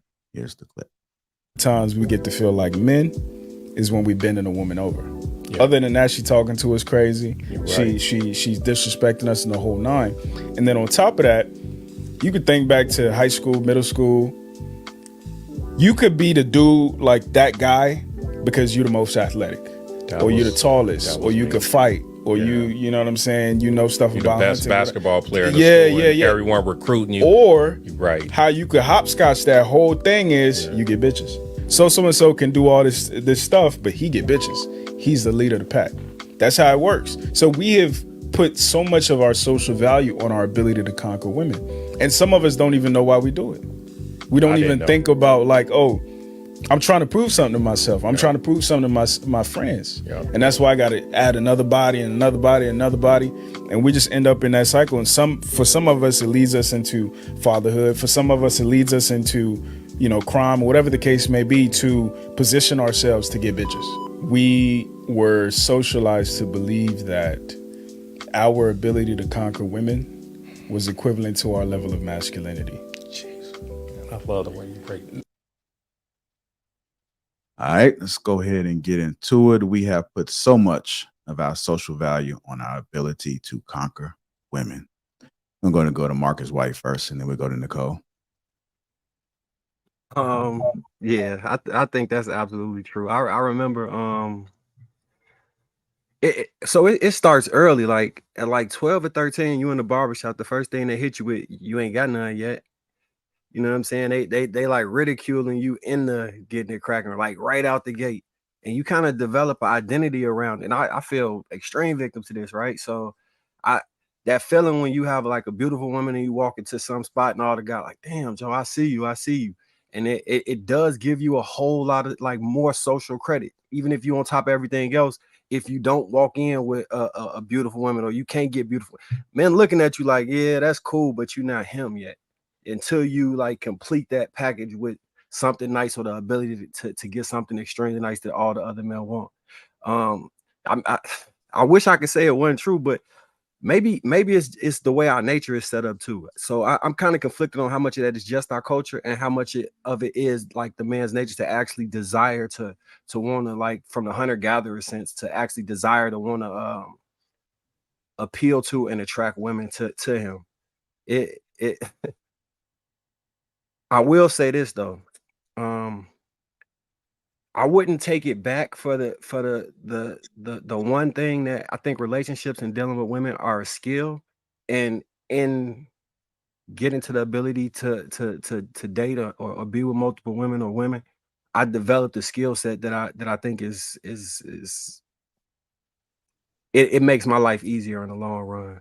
So I kind of would like to be of the mind to say that you shouldn't want to go and talk to as many women as possible, but I would feel real hypocritical saying it, because when I listen to some of the men talk, the awkwardness, or not the ability to not understand nuance, or the inability to even see or kind of relate to where she coming so you can actually communicate with her. I kind of think that's part of the reason to blame. So it's like a catch-22, because it's potential that you hurting these women while you're doing it if you're not being honest about whatever's going on when you're talking to them.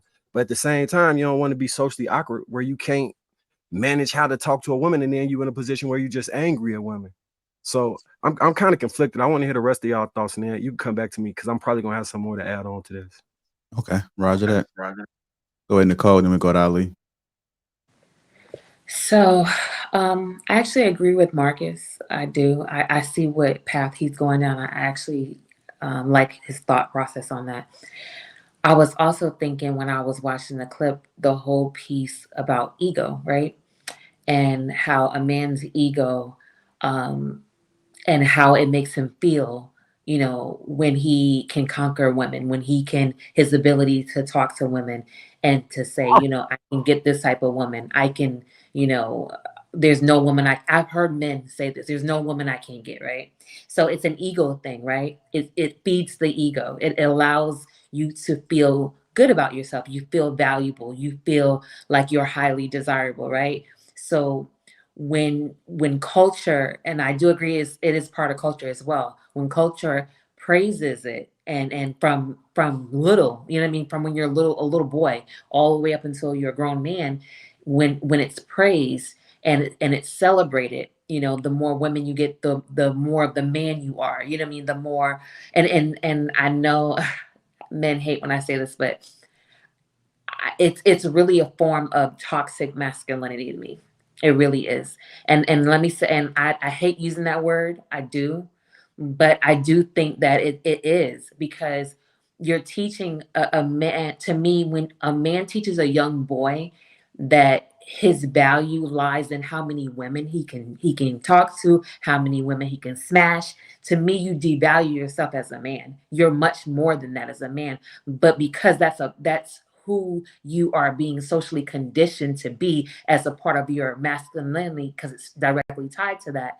And I think if a different culture was taught that you're not tied to how many women you can conquer, I think you would see more committed relationships. I think you would see more marriages. I think you would see certain things change in our society, especially the Black society, because I do feel like it is preached more in the Black community than other communities. Not to say that white communities, because they do it as well, absolutely.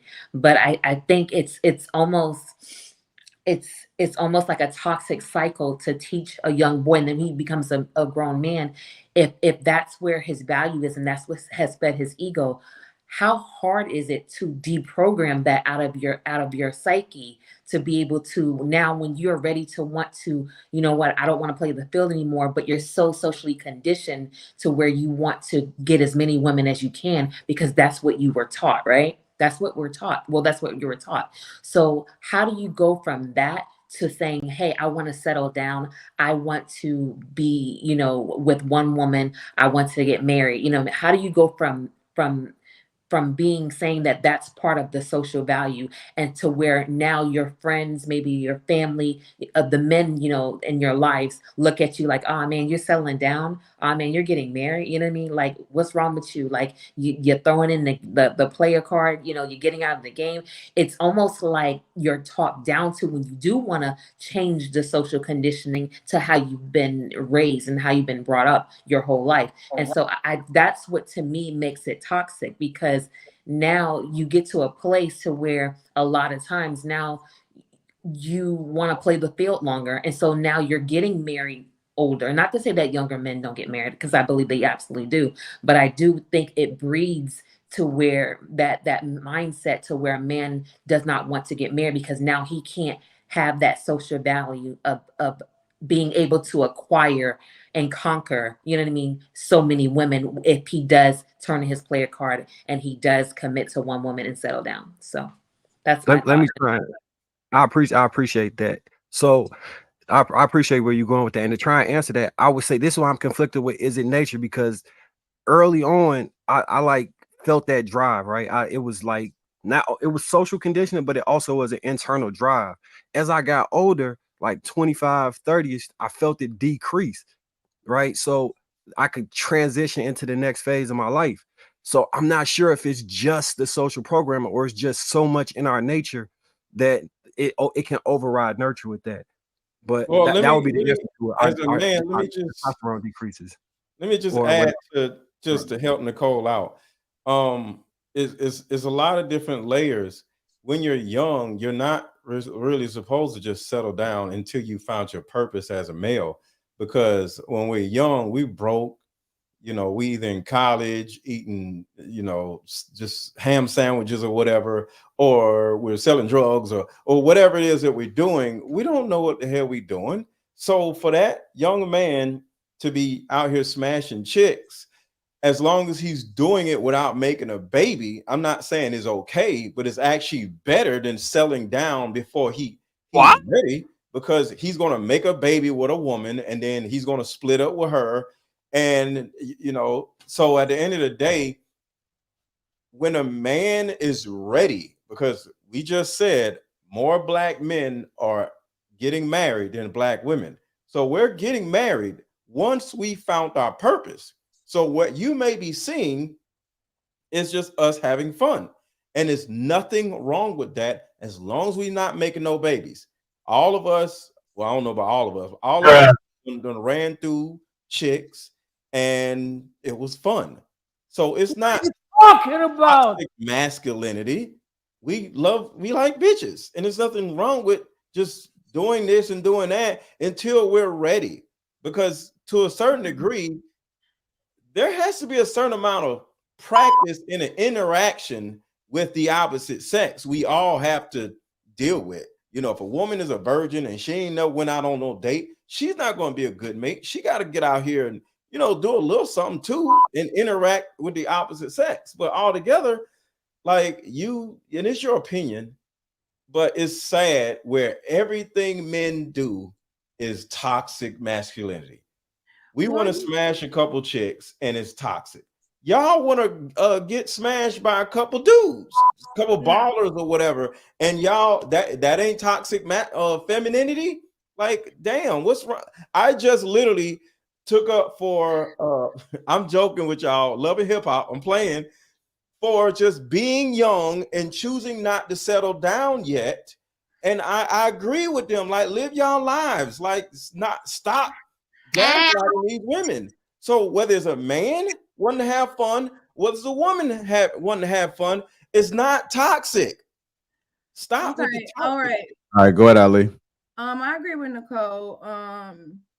When you say things about like mental conditioning. So how can you be taught by the women in your family that called you sexy? They said you could, where your girlfriend at? Or you a pimp, and called you all this, and you were born, grew up with this, right? And then all of a sudden, what's gonna change?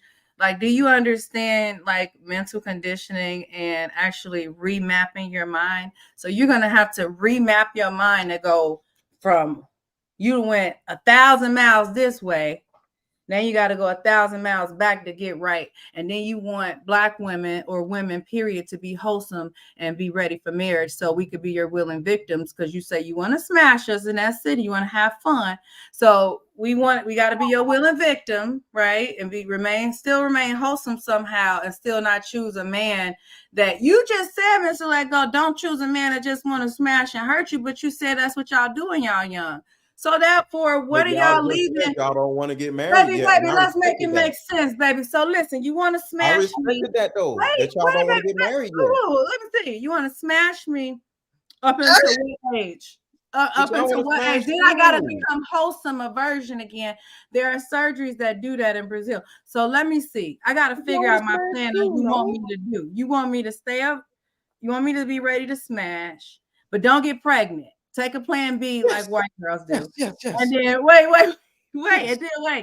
And then after I get smashed a bunch of times by guys who don't want to settle down, eventually I'm gonna somehow become a wife. But y'all would become a husband. You're gonna want to stop that. Y'all spent 3 hours saying that y'all don't want to settle down yet, and no, I held y'all down. I never said that. But I got it. But I'm just saying, I understand any woman who says I'm young and I'm not ready to settle down. Right. You getting smashed by somebody.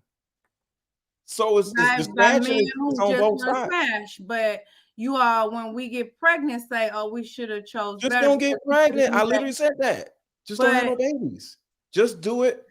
Look, you can drink without having an accident, and you can have sex without having a baby. But when it's the called whole drinking responsibly, right? Single mothers, this is a tradition. We're creating a tradition to create these single mothers at a young age. Everybody that drink doesn't get into an accident. Also, this you do it responsibly. Also, we raise our men to be over sexualized. You got to understand, you all were bred, you all were used for just sexual purposes and working purposes. So it's in your DNA. It's an aberration. So you want to conquer women, but you want us to stay wholesome, but we've been over sexualized too. It's just not making sense. You all got to understand it's an agenda. We got to stop. You all want to just have a bunch of sex, but you don't have that privilege. You have 400 or 500 years to catch up on your economic growth as a whole. I'm not saying it's you as an individual, because you could have did that, but you got family, I'm sure, that's broken your family that's texting you for $100 on Cash App, something like that. So, and they can get it. I bet, and they can get it from me. But the thing is, I don't want to have to be, you know what I'm saying? So you don't have the privilege to be out here without dick discipline and then point the finger at the Black woman when she get pregnant and she's left to raise your seed. You're going to have to be careful where you're placing your seed, because let me tell you, the white man definitely is doing that before the age of 30. And he cannot bring home a baby mama and mess up his trust fund. or mess up, because guess what? That's why they got snapped, because you see all them shows where they kill a woman because she done got pregnant for to mess up the butt. But y'all go and y'all smash. So your competitor is doing it a little different. And by the age of 30, they like, well, when you gonna settle down? But y'all out here smashing to 45. That is so I got wrong. married That's when the I was main reason why 20, child just so support you know. even started, because of white women who were getting pregnant by white men who weren't even a household. That is literally so wrong. Like, what does that have to do with what I said? We're not talking about child support. You just said that Black men need to be careful about where they put their seed, because white men are very careful about where they put their seed. Like, it's not white men running around here making illegitimate children. The reason No, why I said you're putting words in my mouth. I said they by the age of 30, by the age of 30, they're being asked, when are you getting married? By the age of 30, your Black mother ain't asking you when you bring home a wife. Y'all mamas ain't asking y'all that either. Stop lying. Y'all mamas like, when you gonna bring me a baby? That's not true. Not when you gonna get married. When you gonna bring me a baby? It's about a baby and not getting married. One at a time. First of all, you can't say that Black men were bred over 400 years in slavery, but then you saying Black men were the ones who over-sexualized Black women, which you stated earlier. I never said that Black men over-sexualized Black women. I said we both have been over-sexualized. Do you want to argue? You sound like a bitter Black woman. You sound very mad, baby. But you can't win over here, baby, because let me tell you, I got facts where I'm talking about, baby. Paris, you acting like the word police. You gotta attack. Like, for real. You need to get real. Wrong. Baby, I know what I'm talking about. The Black men have been backed up. Hold on, let go. Shit, man. What the information you the word police. Like, girl, good night. And the reason Good night. why a lot of Good Black night. people don't even Good have night. longevity money, not because they had 4 years in order to build it. Every time Black 400, not 400 years, 40, 50, because it don't we built matter. it for free. We not built a it thing. for free, but this ain't a debate, That's sweetie. not true. Harris. The reason why it is not Girl, a thing good is night. because when Girl, we let's were move on. built in better Black I'm not communities, arguing with somebody who don't know what they're talking about. Paris, can I say something to you? You don't Can know I say what something to All you, right, Paris? all right, y'all. Simmer down. Get some water. It's I not just want the to say very one thing to first Hold Paris. on. No. Let go. Let go in Paris. Trev, come on in.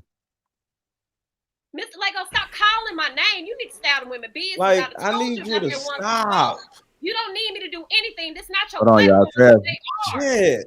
Hold on, y'all. Trev, Don't got to speak, harass y'all. Come me. on. All right, so I just want to start with this. As far as like what's real, if we want to go by marriage being the ultimate goal, what the data suggests is that the best possible scenario for a long-term marriage is for both the man and a woman to be virgins. That's the most successful rate, period. It hovers the 90 percentile. So that's what's right. Okay. So with that, we have to understand that starting from young children, and this is something that I even know, right? Just my personal experience and people around me, neighborhoods like mine, from young, we are encouraged to chase after females, right? Anybody who's in my age group would know. I don't think they still do it now, but the whole catch a girl, get a girl thing, right? So from young, we're told, y'all familiar with that, right? Okay. So just think about that premise. Okay. Well, just think about that premise, right? I'm talking about elementary school. So you know how the game go, or for those who don't, I'll explain it. So it'll be males, females, and then catch a girl, get a girl. Whatever you want to, whatever level they took it to, whether you kiss the girl or whatever might have happened, you're encouraged and you are given accolades. It's called catch a for girl, that behavior, right? Girl, freak. Well, I'm from a different era, so I'm 44. So Chicago, that's what we called it back in the day. I'm talking about like the 80s. So yeah, that's what I'm saying. So the lingo may have changed, and I'm in the Northeast, so it might be a little different, but that's the premise of it, right? So I'm talking about from young, right? So even as an adolescent, a lot of dudes like to talk like they came out the womb as pimps or whatever. I wasn't. I didn't understand what the hell was going on with females. It took a little while. I didn't really know what I was doing until like as a teenager. So what? You didn't get the same type of respect if you couldn't acquire women. So I had to develop charisma and worry about all of the things that might have been wrong with me at the time to be able to achieve that goal. And once I started to do it, my confidence grew and everything else. And outside of like charisma, everything else is like a sign of success or what attracts. Like people appreciate just period. Whether you're tall, whether you're big, if you start getting money, you start doing well, whether you're excelling in sports or everything, it's just directly tied to success. So that's why we view it like, okay, now this is your level of achievement now. So now you have access to these women. And a lot of the things that we do as men, people buy the big cars, the big rims, you wear jewelry. It's for the women. That's what we're doing. So we're trying to show off our status to say, hey, look, I'm ready for this type of female right now. So that's why men would encourage each other, okay, and we'll test each other out. Like if we in the club, go ahead and get that one, go ahead and get that one. If you could go ahead and get the most chicks, the men are going to promote you. They're like, yo, you got that off? I get that off. Oh, that's what's up. You're always rewarded for it. And females are always going to reward you for it too.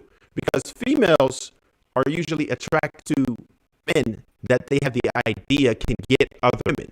They don't even want to talk to you. If they feel like you are a woman or you can't handle women, you're not used to being around women, then a lot of times they're not even attracted to you. So they just disassociate from you together because they don't want that.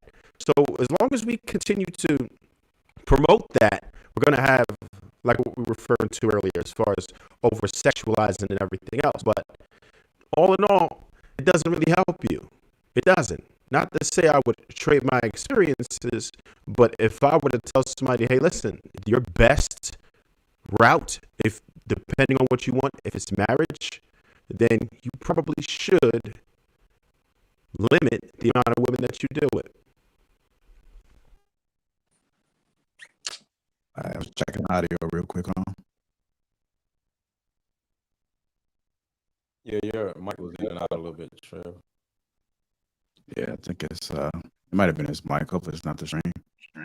Go ahead, Andre. So I know that this might seem a little controversial, what I'm about to say, but it's really my honest opinion. I feel like these type of conversations where it's like, conquering women and social value on men, their ability to conquer women. I'm going to be completely honest with you. I feel like it breeds rapists. I feel like they take away, I feel like just the way that they even talk about women, like I heard, the person who shall remain nameless refer to them as getting bitches. It's like we just immediately, I feel like that type of language immediately dehumanizes women, where they no longer see women as humans, but they see them as objects to be conquered. And I think that that's dangerous. I think that when we talk about, and I can only speak to the culture of people that I belong to, which is Black men, I feel like the way that they use sex, like when it comes to like even music, like someone was talking about earlier, where it's like beat up, see up, and make it be like the language surrounding even how we engage with sex with each other is really almost like a dehumanizing experience for a woman. I feel like we should be having more conversations about what is consent. I'm sorry, I don't mean to take it here, but I feel like it's really necessary, because I feel like a lot of times we're teaching and breeding Black men to just look at women as like objects to be conquered, and it's really unfortunate. Oh, and I could say, I just want to add to that. Yeah, it's like a predator mentality. It's like how it's a predator, and y'all would say, "Oh, we were animals. It's instinct. We want to conquer prey." But to conquer something means to take over, or to kind of lie to them, as if you putting up a facade, as if is good, but it's not. You actually taking them to terror, evilness, negativity. And I feel like to have a culture of men that speak like this is very disheartening.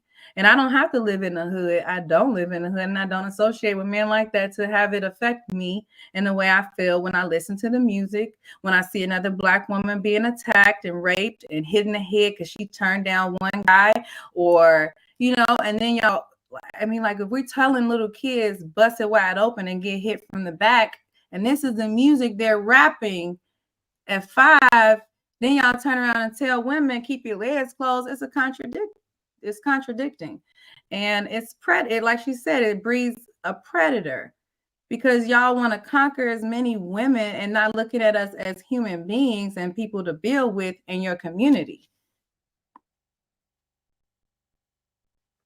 When you say get hit in the head with a brick, are you talking about the brick lady? Or is that who you're referring to? I saw a young lady. I see it all the time. It really breaks my heart when I see a video of a woman just speaking up.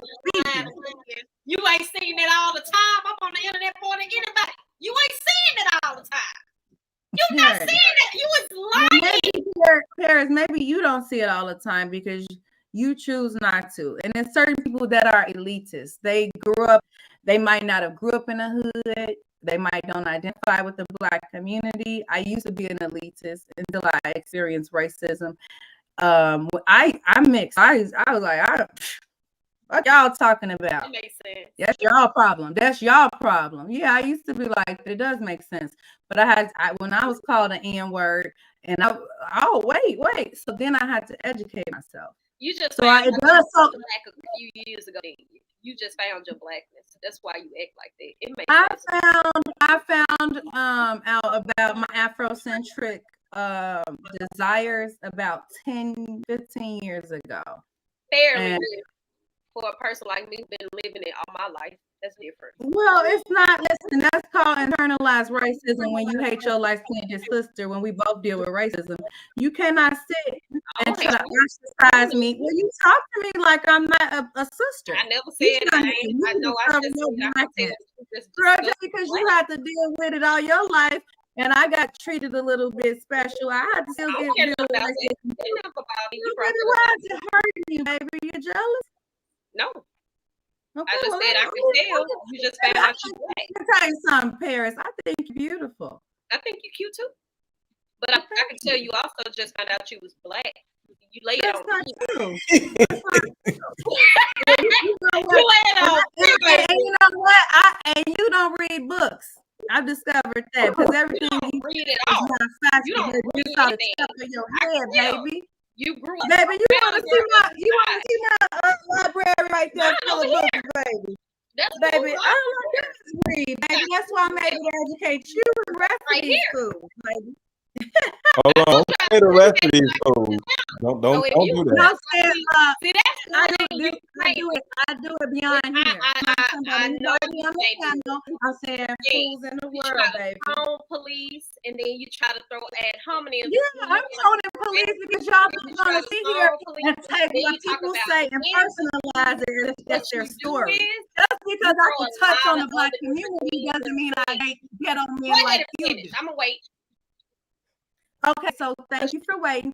Just because I can speak on these things means I educated myself on these things. Doesn't mean that I have a personalized experience with dating low-life men or dating men from prison. That's never been the story for me because look at me, baby. That's never been my story. So, and I carry myself as if I've never been there.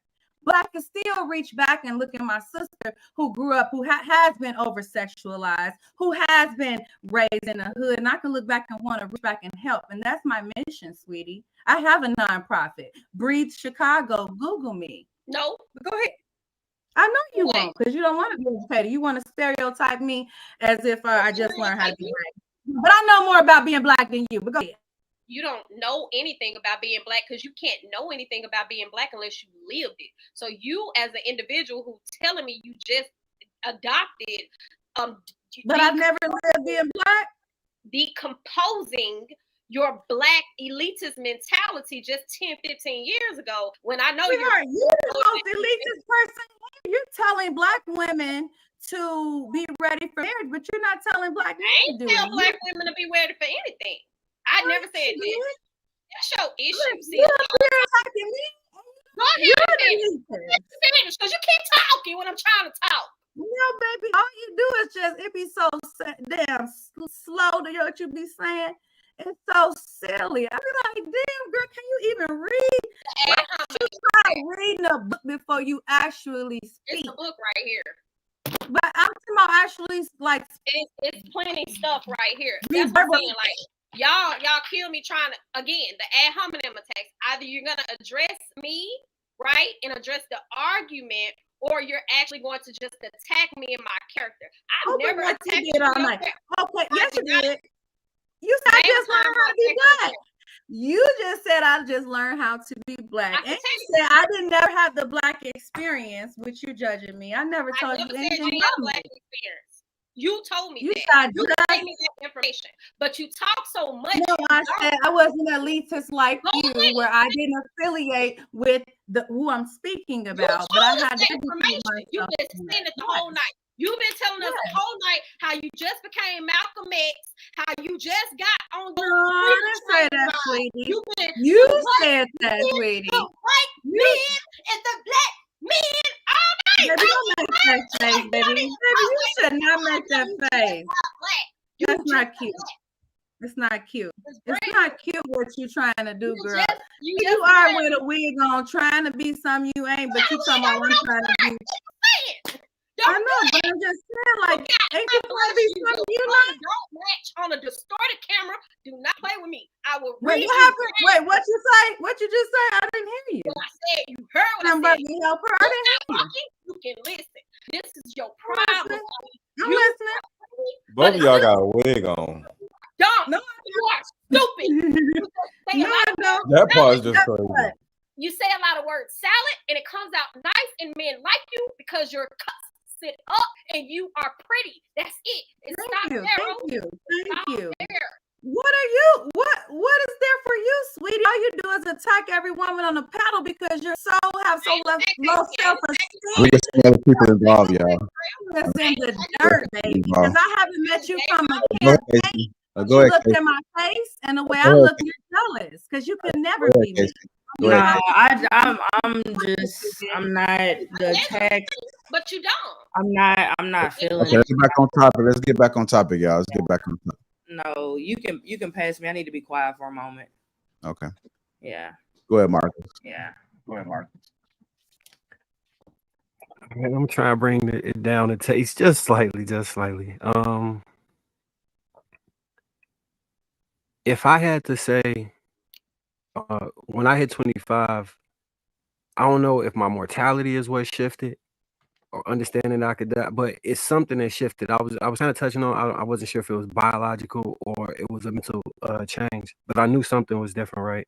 Where I did not view it as just conquering women or just trying to, get as many women as possible. It was more so about what, maybe I guess got exhausted from doing it too much. It was more like, what else is there to this interaction, right? And then from there, I was able to develop like what intimacy looked like, what actually, you know what I'm saying? Like really connecting with women is like. So I run back to being conflicted about, is it nature or nurture, or is it some type of weird twist of both? But when you were making a reference earlier to predators, I think you might have misunderstood, or maybe we didn't give good clarity in what we was talking about. There is like a drive response, right? It's like your natural sex drive that it does urge us and push us towards wanting to get with women. Now, it's a biological thing because all single cell organisms want to push their DNA into the next generation. So I think it's human, but it's like all living things operate with that same thing. And that's not to negate the men that take advantage of women and do all of those things. Like I'm not trying to dismiss that because I think that's deplorable, horrible, and they deserve the worst punishments. I'm not trying to say any of that. I just wanted to be clear that when we were talking about it, maybe we we didn't add the proper context to it, and it may have sounded dismissive, but the intent wasn't to make y'all come off as objects or whatever. We were just trying to give a general perspective from how we saw things. So hopefully that cleared the it. word bitches.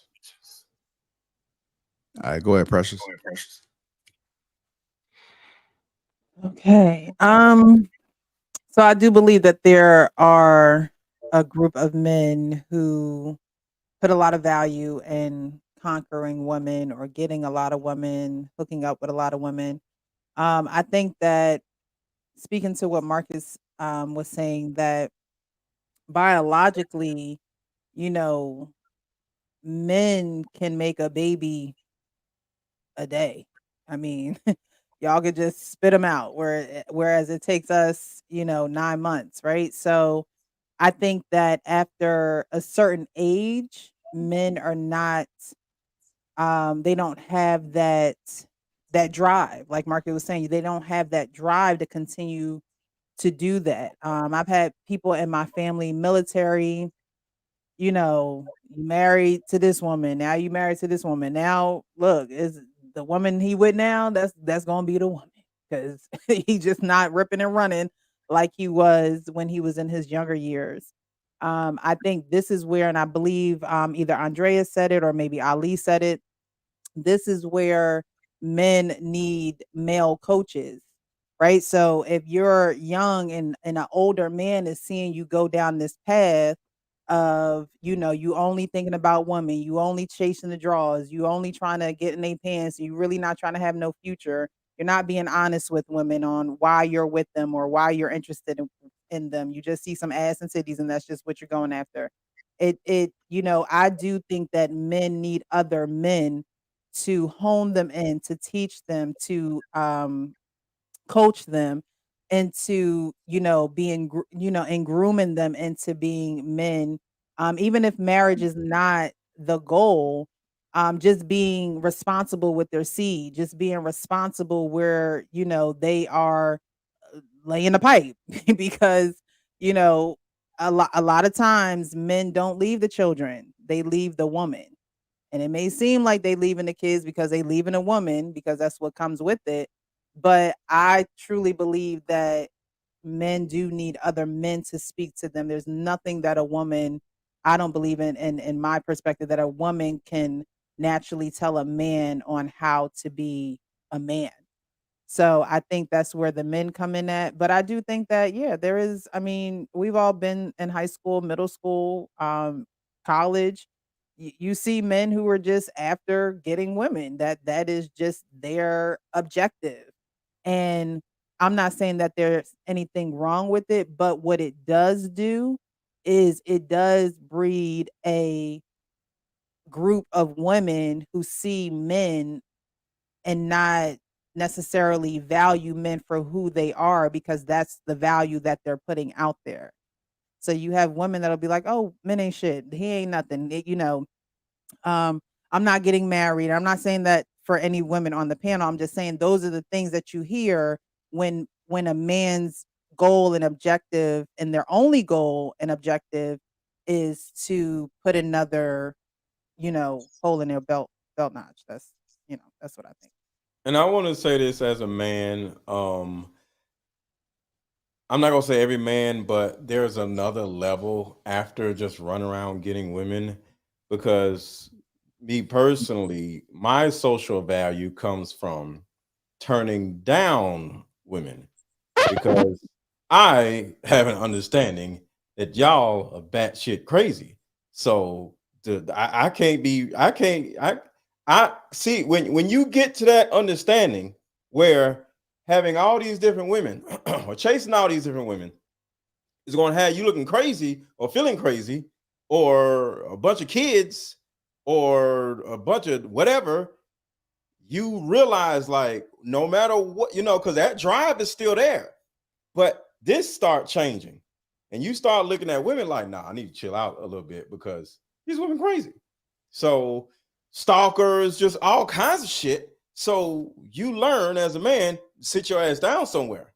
So I'm not saying I'm running around turning women down left and right, but there is a new level where turning women down will have dudes you around like, oh shit, damn, what about her? Nah, I'm good. They're like, what? I'm good, man. And they like, damn, I wish I could get her. And we're like, nah, you good? I'm good. So that's another level of the social hierarchy that some men, I don't know, don't get to. But I don't give a shit. I don't want it all. Like, leave me alone. Y'all, Marcus, I don't know. I don't know why you apologized for making it seem like, you know, you objectified women, because that's what you did. That's what I did. That's what happened. It's 10 toes down. I'm not apologizing for telling the truth. I don't condone it now. I made it clear that that's not a cool thing to do, and that's not what I would advise anybody to do. But of course, it's 10 toes down. That's what happened. I'm explaining to people exactly how it goes. This is part of the problem. But if you don't realize at some point in your life you didn't do things the right way and you can't articulate that, then how do you even talk about growth? How do we realize it's the problem when we call men who get married like simps, or like Russell Williams? You know, he publicly shows like PDA, you know, and they say you're a simp. What's who he got with? So Trev, I was apologizing for Future's baby mama. So anytime I'm trying to explain something to somebody, get like second chances. Go ahead. Anytime I'm trying to explain something to somebody and I don't feel they quite got what I was trying to say, I try and lead with some form of especially if it's a contentious situation, some form of gratitude so that they can understand I'm not trying to say nothing to hurt you. I really just want you to understand where I'm coming from. So if you felt that we was talking about y'all in a predatory manner, that was not the intent. But you weren't. Sometimes it just listening slow. It is what it is. Can I say and something? Bitches enjoy being bitches. Hold on, y'all. Hold on. Some women enjoy that. So y'all got to stop the cap. Go ahead, Andrea. Okay. So what I was gonna say is that, like, even the way that y'all are like joking about it, like calling women out of their names, like, I haven't heard any woman on this panel tonight call any man, whether generalizing or talking about anyone specifically on this panel, I haven't heard them call any man out of their name at all. So the fact that we're talking about this topic specifically, it's excusable to call women and refer to them as bitches, is basically confirming what we were saying about the predatory type of behavior, or just behavior that is malicious when it comes to women. And Marcus, I'm not saying that this is you. Like, I'm not generalizing this at all. I'm being very specific when it comes to like what I'm hearing being said from certain individuals' mouths on this panel. So this isn't really directed to you. It's just the fact that, like, even with the reference to what was it, hide and go get it, or go get it and go something. It was like catch it and go, whatever it was. Catch a girl, freak a girl. Catch a girl, freak a girl. Is that what it's called? You don't think that sounds predatory? I never heard of that in my life. I never played Catch a Girl, Freak a Girl. We played that game. Who said it didn't? Who said it didn't? I just was explaining what the truth is. I didn't make a joke about it, right? It wasn't a joke. I explained what happened. I said that's what happened. I said it wasn't cool. I said men from young receive accolades for it, and that's real. That's real. It probably still happens to an extent. That's all I was saying. And secondly, I didn't refer to any woman as any derogatory term the entire night. There's a zero.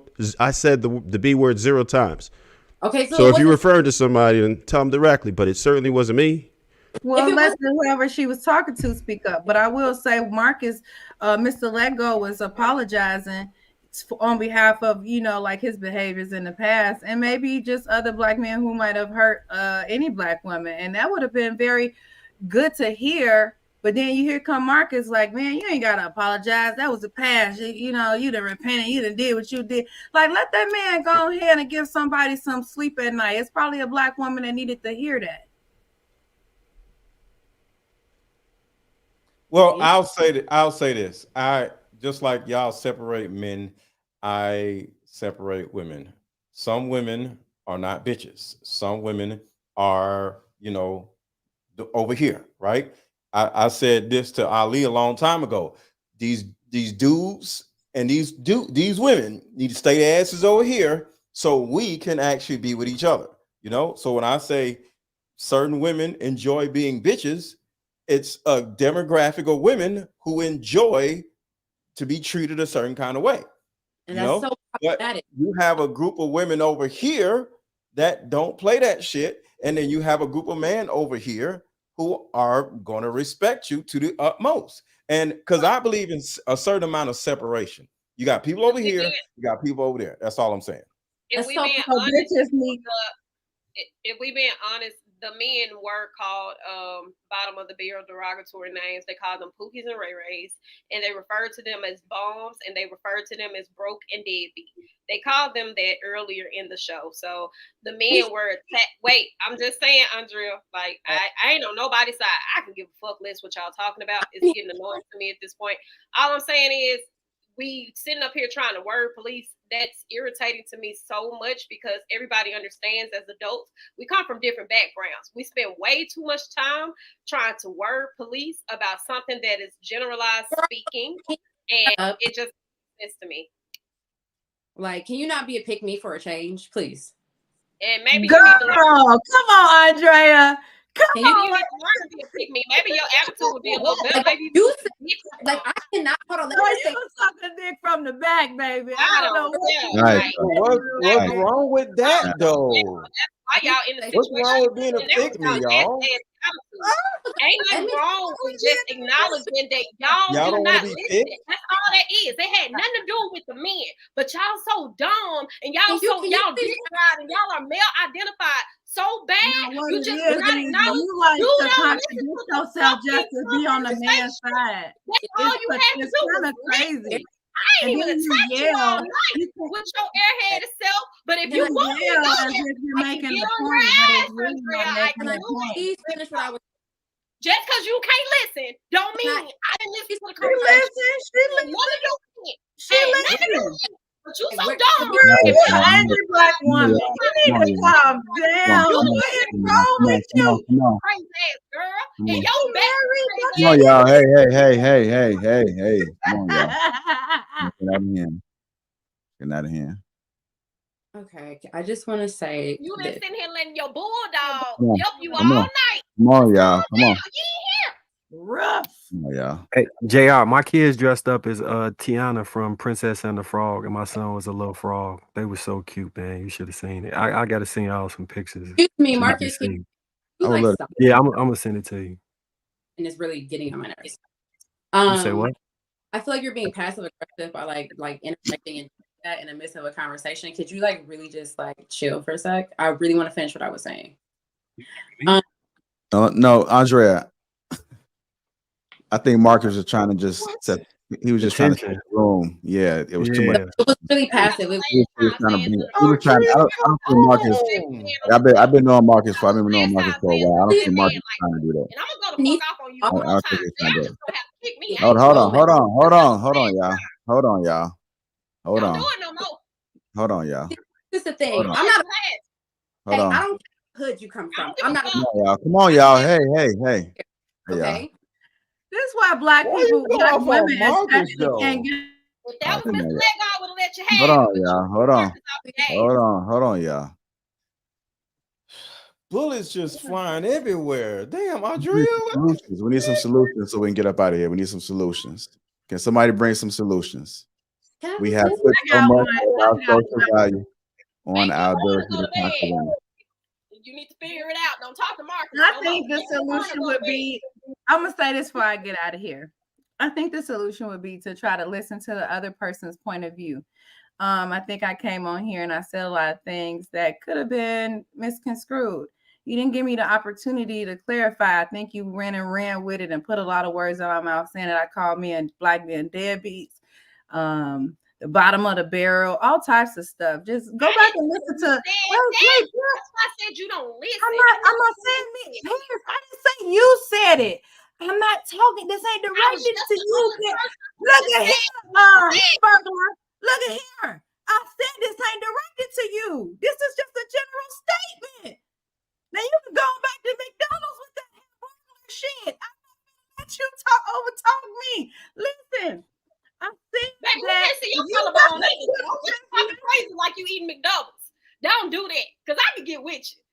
Baby, come on. It's always somebody with black eyebrows who got a lot to say. I live for it, baby, because I got know. you. I got you in every kind of way, baby. But let me go ahead. Let's get back to a good note. I'm going silent. Wrap it up. If I offended you, parents, or Mr. Let Go, Miss Precious, anybody that I'm not researching what's going on with the black man and the black community to bring us down. I'm researching so I could be of a helpmate to my black men. I could have my nonprofit, Breathe Chicago, Blacks Rebuilding and Restoring their self-esteem. That's what that stands for. But I wouldn't be doing all that. So I feel like with black women, we listen to argue. And a lot of times on this show, it's a lot of pick-meshas that will just go along with whatever a man say, just so they could, like, I don't get it. Like, girl, we don't have to fight just because you're a woman. I'm a woman, just to agree with this man. The man even agreed with me. So let's just move on. Like, Paris, you're a beautiful young lady. Miss Casey, everybody. Hopefully next time we... When you said that, no, I'm saying everybody. I just listen to everybody, baby. I don't got nothing against you, baby. I'm too fine to have anything against you, baby. Look, do you see what's going on over here? I don't care about that. You're right. That's why I said it ain't nothing I don't worry about that. But let me just end it on this. You got about 5 more years and you're gonna start looking like a ripe grape. I don't care. I don't care about that. You're pretty for now. Paris, I'm in my 40s. Paris, I'm in my 40s, baby. And you got about 5 more years before I'm looking better and better every year. Yes, I am. I'm about to touch 50 and still looking good, baby. So talk what you know.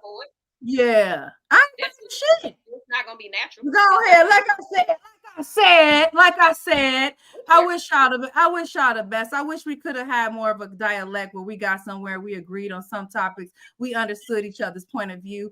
All this arguing back and forth and jealousy is really played out against the black woman, against black women.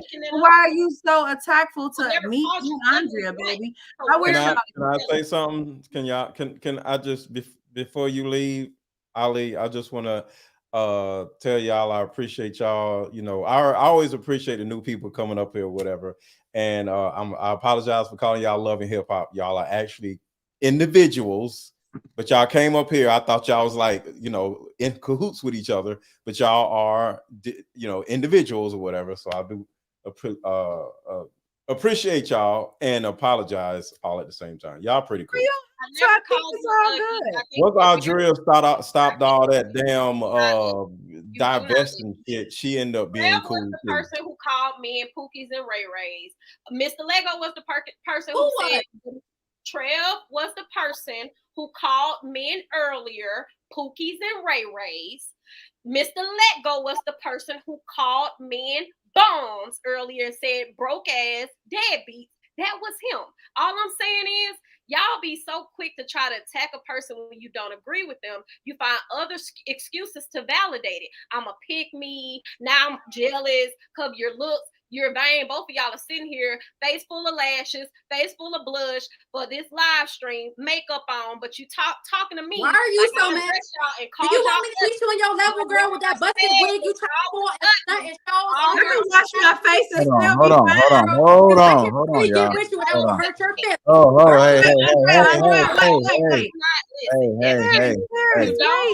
Hey. The whole conversation. You're not nobody mama. You the mama of the hood, but you ain't nobody mama on this panel. And baby, I can wash my face and still be fine as fuck. I wake up like this, baby. I know you wish you could find a flaw, baby, but you can't. Y'all, a lot of the insults and it's personal. A lot of the insults and the colorism that's going on. I'm a girl from the South. No, I'm Ali. You're a part of that. You started by saying tons of things about your skin tone. What I say? You said I was gonna do that.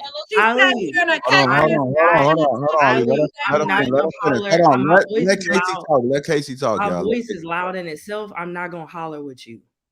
I'm not. You said I was mad because you're lighter than me. You said let Casey talk. I said you are mad because you have no other reason to be mad because you don't know me. So saying those things and then plugging it into, oh, I'm mixed, so I didn't grow up in the hood like you, and I didn't have that. I didn't grow up in the I hood. didn't Hold on, have Ali, the let her finish, Ali. experience. I didn't Ali, have let the her finish. experience of being black. I didn't know I was black I didn't until say that. I experienced racism. Baby, Ali, y'all you said that. did, Go Ali. ahead. Ali, I'm That's sitting why I back say here she don't listen listening. to her. You know what? Baby, Sometimes go I, listen to it, baby. Paris, Girl, you is a pick me too because you came on here ready to who fight you too. talking about? You're a pick me as well because you came on Sweetheart, here I'm chosen. attacking I'm not a me pick and me. her, telling I'm her what already she needs to do, chosen. and she I'm gonna go already old chosen. by I'm herself at already 40. chosen. I'm Girl, of your the man can leave chosen you class. tomorrow. All right, come on, I'm y'all. Come already on. chosen. So the thing about it is the digs that you keep throwing. You see how like I haven't thrown not one dig at you, Ali. You deserve it, girl. Get out of here. I deserve what? Yes, you've been sitting up here since you came on here. You attacked this girl, told her what she need to do. What she need to do? Yeah, say after 40 years, she gonna do this and do Ali, that. I was giving her some insight.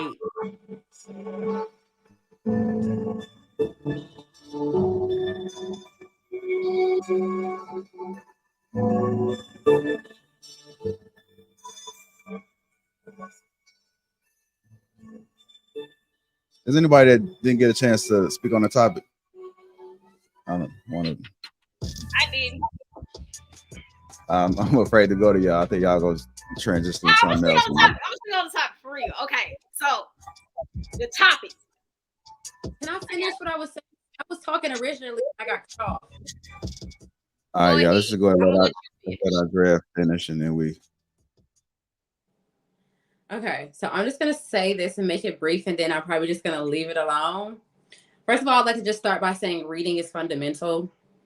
I know that some of us on this panel believe that like people who went to college and got degrees, education doesn't matter and stuff like that, but reading is fundamental. I just want to say that. I really enjoyed my experience here. I'm super proud of myself because I didn't get extremely triggered this conversation. And I wasn't the one who was like, yelling and cutting people off for a change. Topic, Andrea. The topic. Oh, that's the topic. I'm actually done. Okay. All right. Go ahead, Paris. On the topic. Yes, sir. So I personally feel like that I don't believe we should take social interaction away from boys. I feel like we should allow that to still be a thing. But I do believe that we do not pride boys' sex and make them feel like their sex is a prize the way that we should. And I think that that plays a huge part into their whole ego drive in order to have the ability to conquer women. Because it's not just something women enable, as we've heard all the men on the panel, men enable it too. But it's done in a different dynamic. For men against other men, the more women he can obtain, even if they're not high quality women, if more women are attracted to him for whatever reason, he's seen the top of the top, even though that may not even be what women want from him. But I do think we have to start with allowing men to continuously socialize with women, because the way that some of these guys talk, like they're socially awkward. They do not have any manners. They're very much so like picking up other things that they think work, kind of how that TV shit go. And they think that that's what women like. But all in all, social interaction with women would help make that a lot more easier, because you can see a lot of times with men who do have female friends that are not gay, or who grew up around women that are not gay, they have a lot more patience and they're a lot more precarious, as well as a lot more observant of what women are going through, as opposed to men who don't, and the ones who are just always around men or have a lot of homoerotic relationships. So those two things. All right. In case you want to go ahead and take us on with this one. On topic. I've talked enough. Okay. So, where do we go from here? We had a lot of fire, man. Where do we go from here? We're gonna leave. Read the super chats, and we gonna. I'm going to sleep. That's where the hell I'm going. That's what To we're gonna sleep. do, JR. I can read. Please tell I can HR read that them. I send Are me you no gonna read email. them? Please don't send me no email. I'm sorry. I'm gonna be at work next week though, so I'm not gonna be here. So if y'all don't see me, it's not because I had did something wrong this time. All right, DT with the $5. Why are the blacks the only ones who even entertain conversations with our women? No other culture does this. It's not productive. Not for the BS. $105. If Paris and Casey weren't to hold Ali and Andrea accountable, Love and Hip Hop was about to go nuclear on black man. They ready, calm down. Rebel Rose, $2. Woman that try to fix a broken is a broken woman. Marcus Evans, $2. Talk that talk, Precious. Take them to school. Marcus Evans, $5. JR, you know you my guy and all, but you do realize that you have a hyena on the panel. You realize that, right? Trigger Mike, $5. Andrea, is there something wrong with your sweater? Does it fit over your shoulder or what? DT for the 30. I feel what Precious was saying, but bruh, my wife stuck by me through Afghanistan and Iraq as a Marine. Mad DUIs and mad crazy. She was there. Chick on the bottom would be why my brothers off themselves. Shout out to Precious. Andre Dale, $5. The truth is you can't fix no one. Anything you do will be temporary. Unless that person wants to self-correct, it's futile. It's an inside job. I agree. Marcus Evans, $2. Let's go, Trev. Dale Matthews gifted 5. Thank you for the membership, sir. Rebel Rose, $2. This is more geared to women from fatherless homes. DT, $5. I think black women should do a study abroad program. Hink in the basement, $2. Ali and Andrea. Look for a set of tires via Mr. Let Go. Trigger Mike with the 5. Okay, Andrea, let's try this. What purpose does the world have for a single, childless woman? Please answer that. DT with the 10. But y'all chose irresponsible men. Us good dudes left. Marcus Evans with the 5. So how opening their legs to the man that didn't want them, who choose to have children with these type of men? DT with the 10. Most of you chicks share baby daddies. Fact. Still low key 21 with the $2. Victim, victim, victim. Get the fuck out of here. Trigger Mike with the 5. BS. I'm fine in my white neighborhood. You can duck straight bullets from old dog in the projects, not me. Marcus Evans with the $2. Practice by keeping y'all damn legs closed in. Marcus Evans with the $2. Thank you, Nicole. Trigger Mike. Nicole and Trev shop at the same shade store. Marcus Evans, $2. Keep Nicole as a panelist. DT with the $5. Tell black women to side with us instead of gay men and white feminists. Rihanna, welcome. Marcus Evans, $2. Talk that ish, Parrish. Keep cooking. DT with the 20. You guys do realize that most men hate hearing women speak. Trigger Mike with the $2. JR, how much to boot Ali? I'll pay it. Marcus Evans with the 5. Shout out to Precious, Casey, Paris, and Nicole for representing women the way y'all should. Y'all are appreciated. Tina EV became a YouTube member. Trigger Mike again with the $2. JR, I'm for real. How much to boot her? Dating the marriage support, $5. Some because men are buying. Do you have to sell it? I think even so because men are buying. Do you have to sell it? Don't blame men for your decision to say yes. Tell them no at Ali Dreams. At Hink in the basement, $2. Pot, meat kettle. Ali, I'm still traumatized. Dating the marriage support, $2. Majority of people have trauma. Okay, and El Cablo became a member. Salute. Marcus Evans with the $5. Precious was not for Andrea. She came at Precious earlier, but you ignored that part. Stop the BS.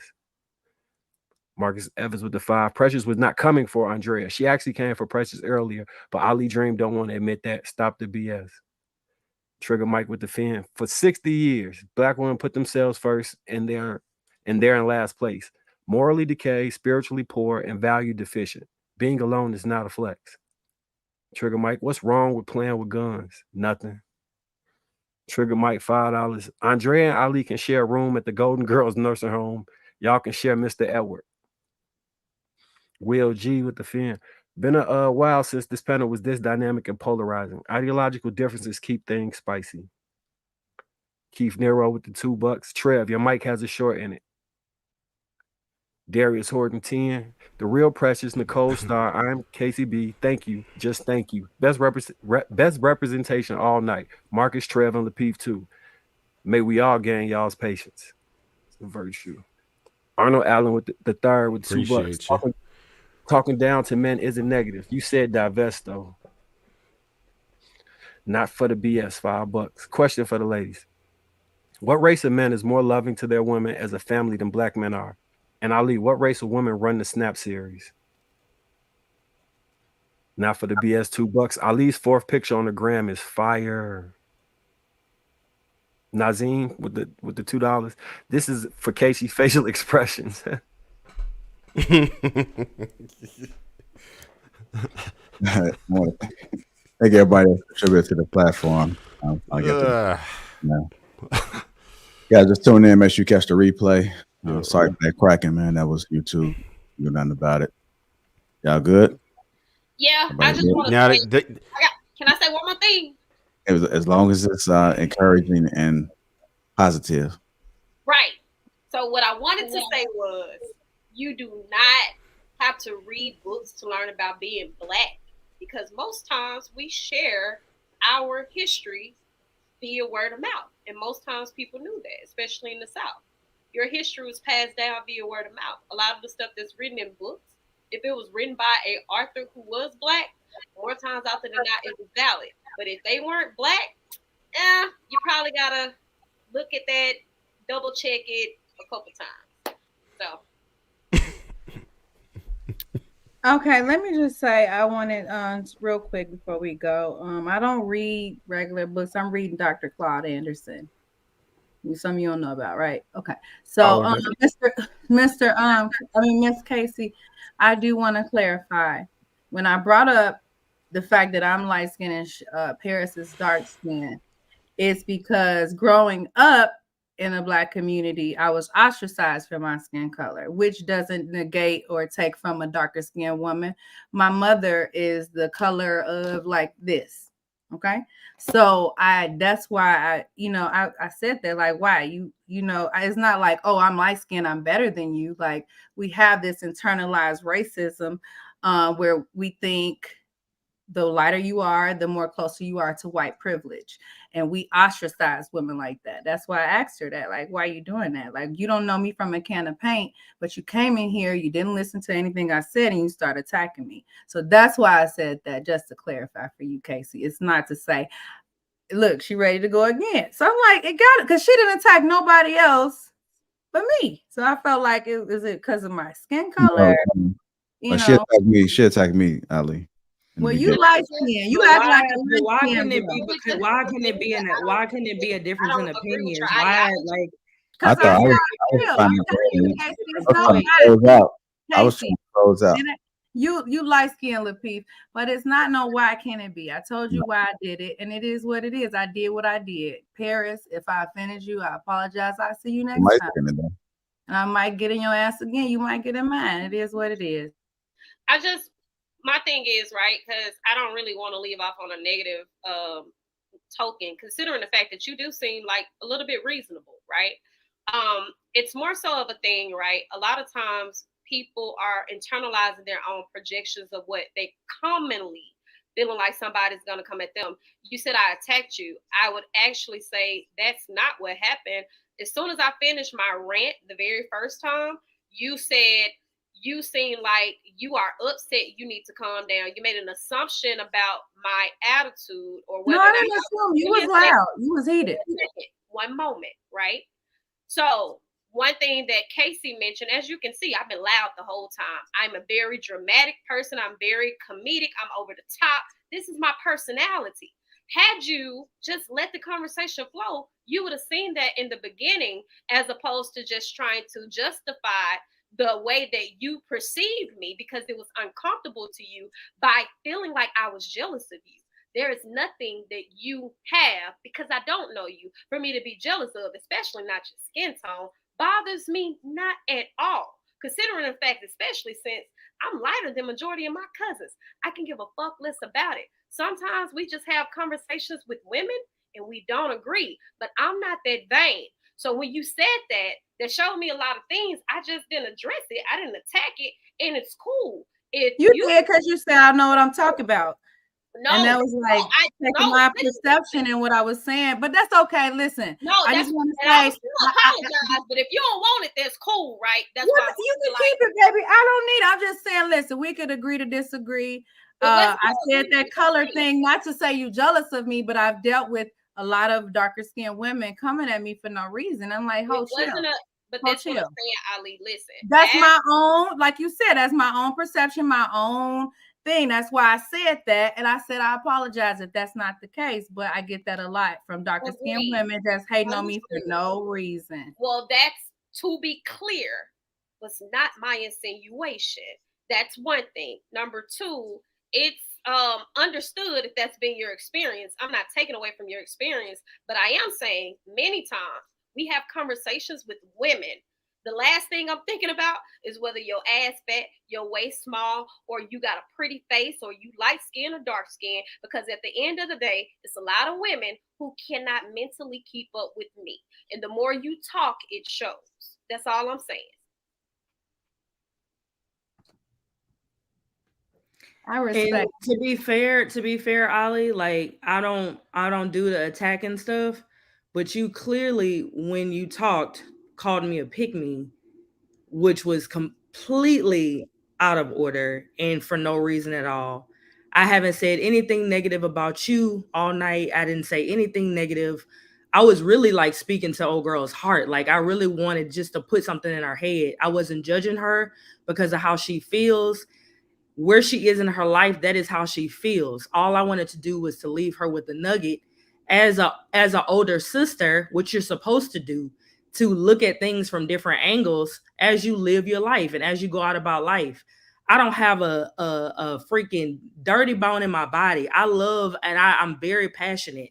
So when I raise my voice or I get more serious in what I'm saying, that's only coming from passion. But I did not disrespect you, or I did not disrespect. I felt like you did, but I'm gonna take it as this. Listen, if I felt like you was acting like a little bit of a pick-me because you was just agreeing with the men, you weren't trying to hear what I had to say, and then you did come in here kind of attacking me like, "Hey, you don't know," and I feel like you're talking about colorism, and you start putting you and her start putting words in my mouth. If you go back and listen to things I never said. So I'm just saying that if you just try to hear me where I'm coming from a good place. And that's why I only said something negative based on you talking about that there's no men out here.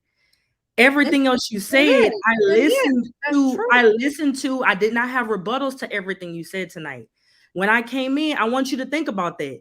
I only addressed what you and the other young lady were saying about men and that the men out here and where they are, because you was in.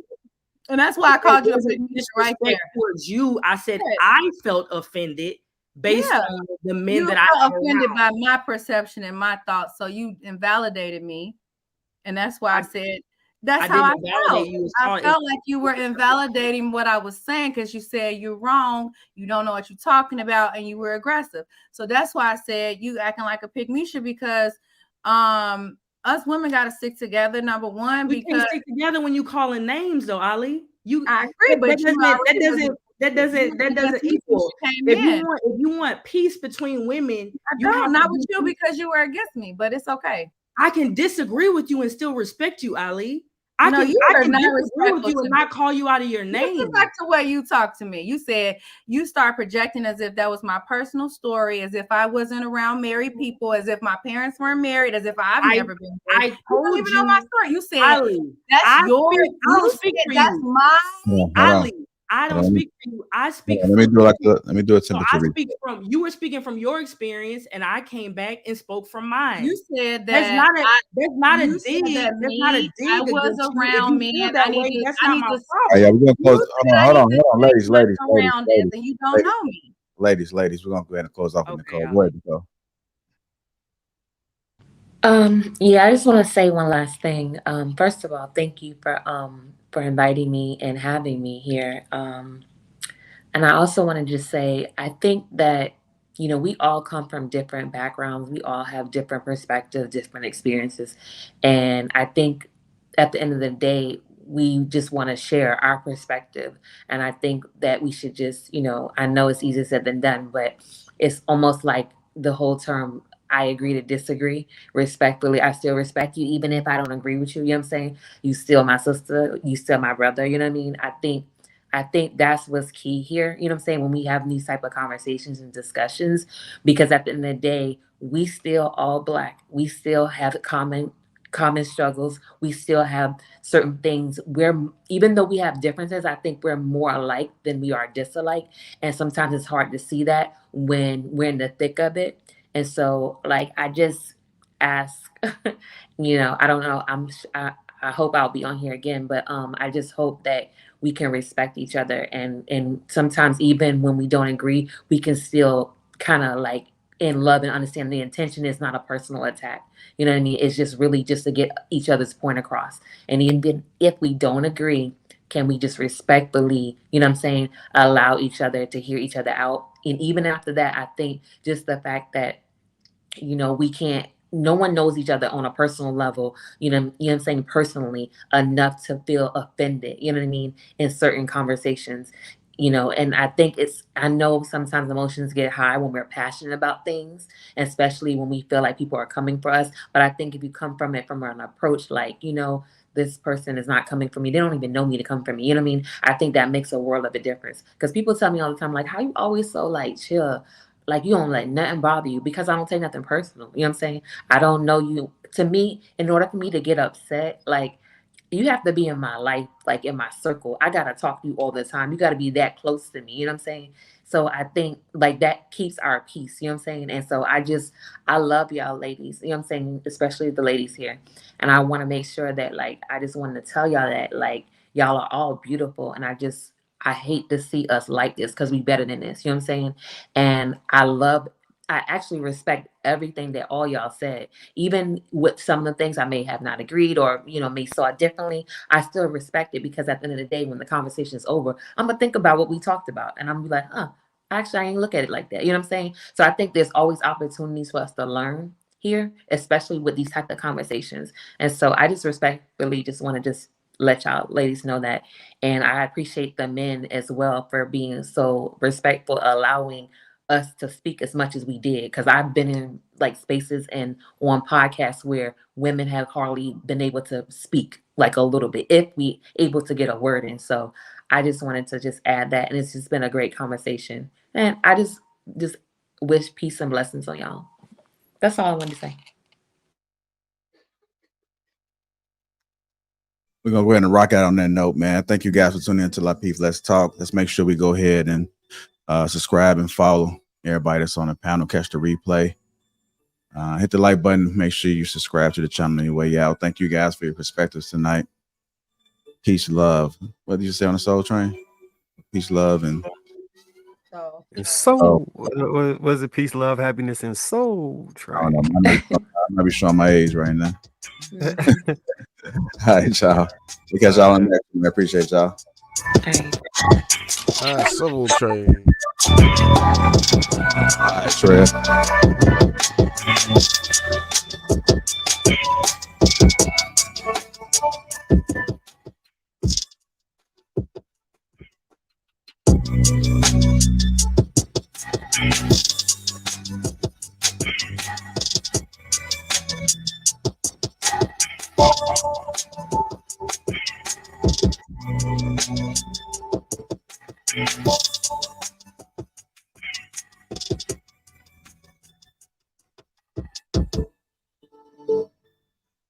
What up, Marks?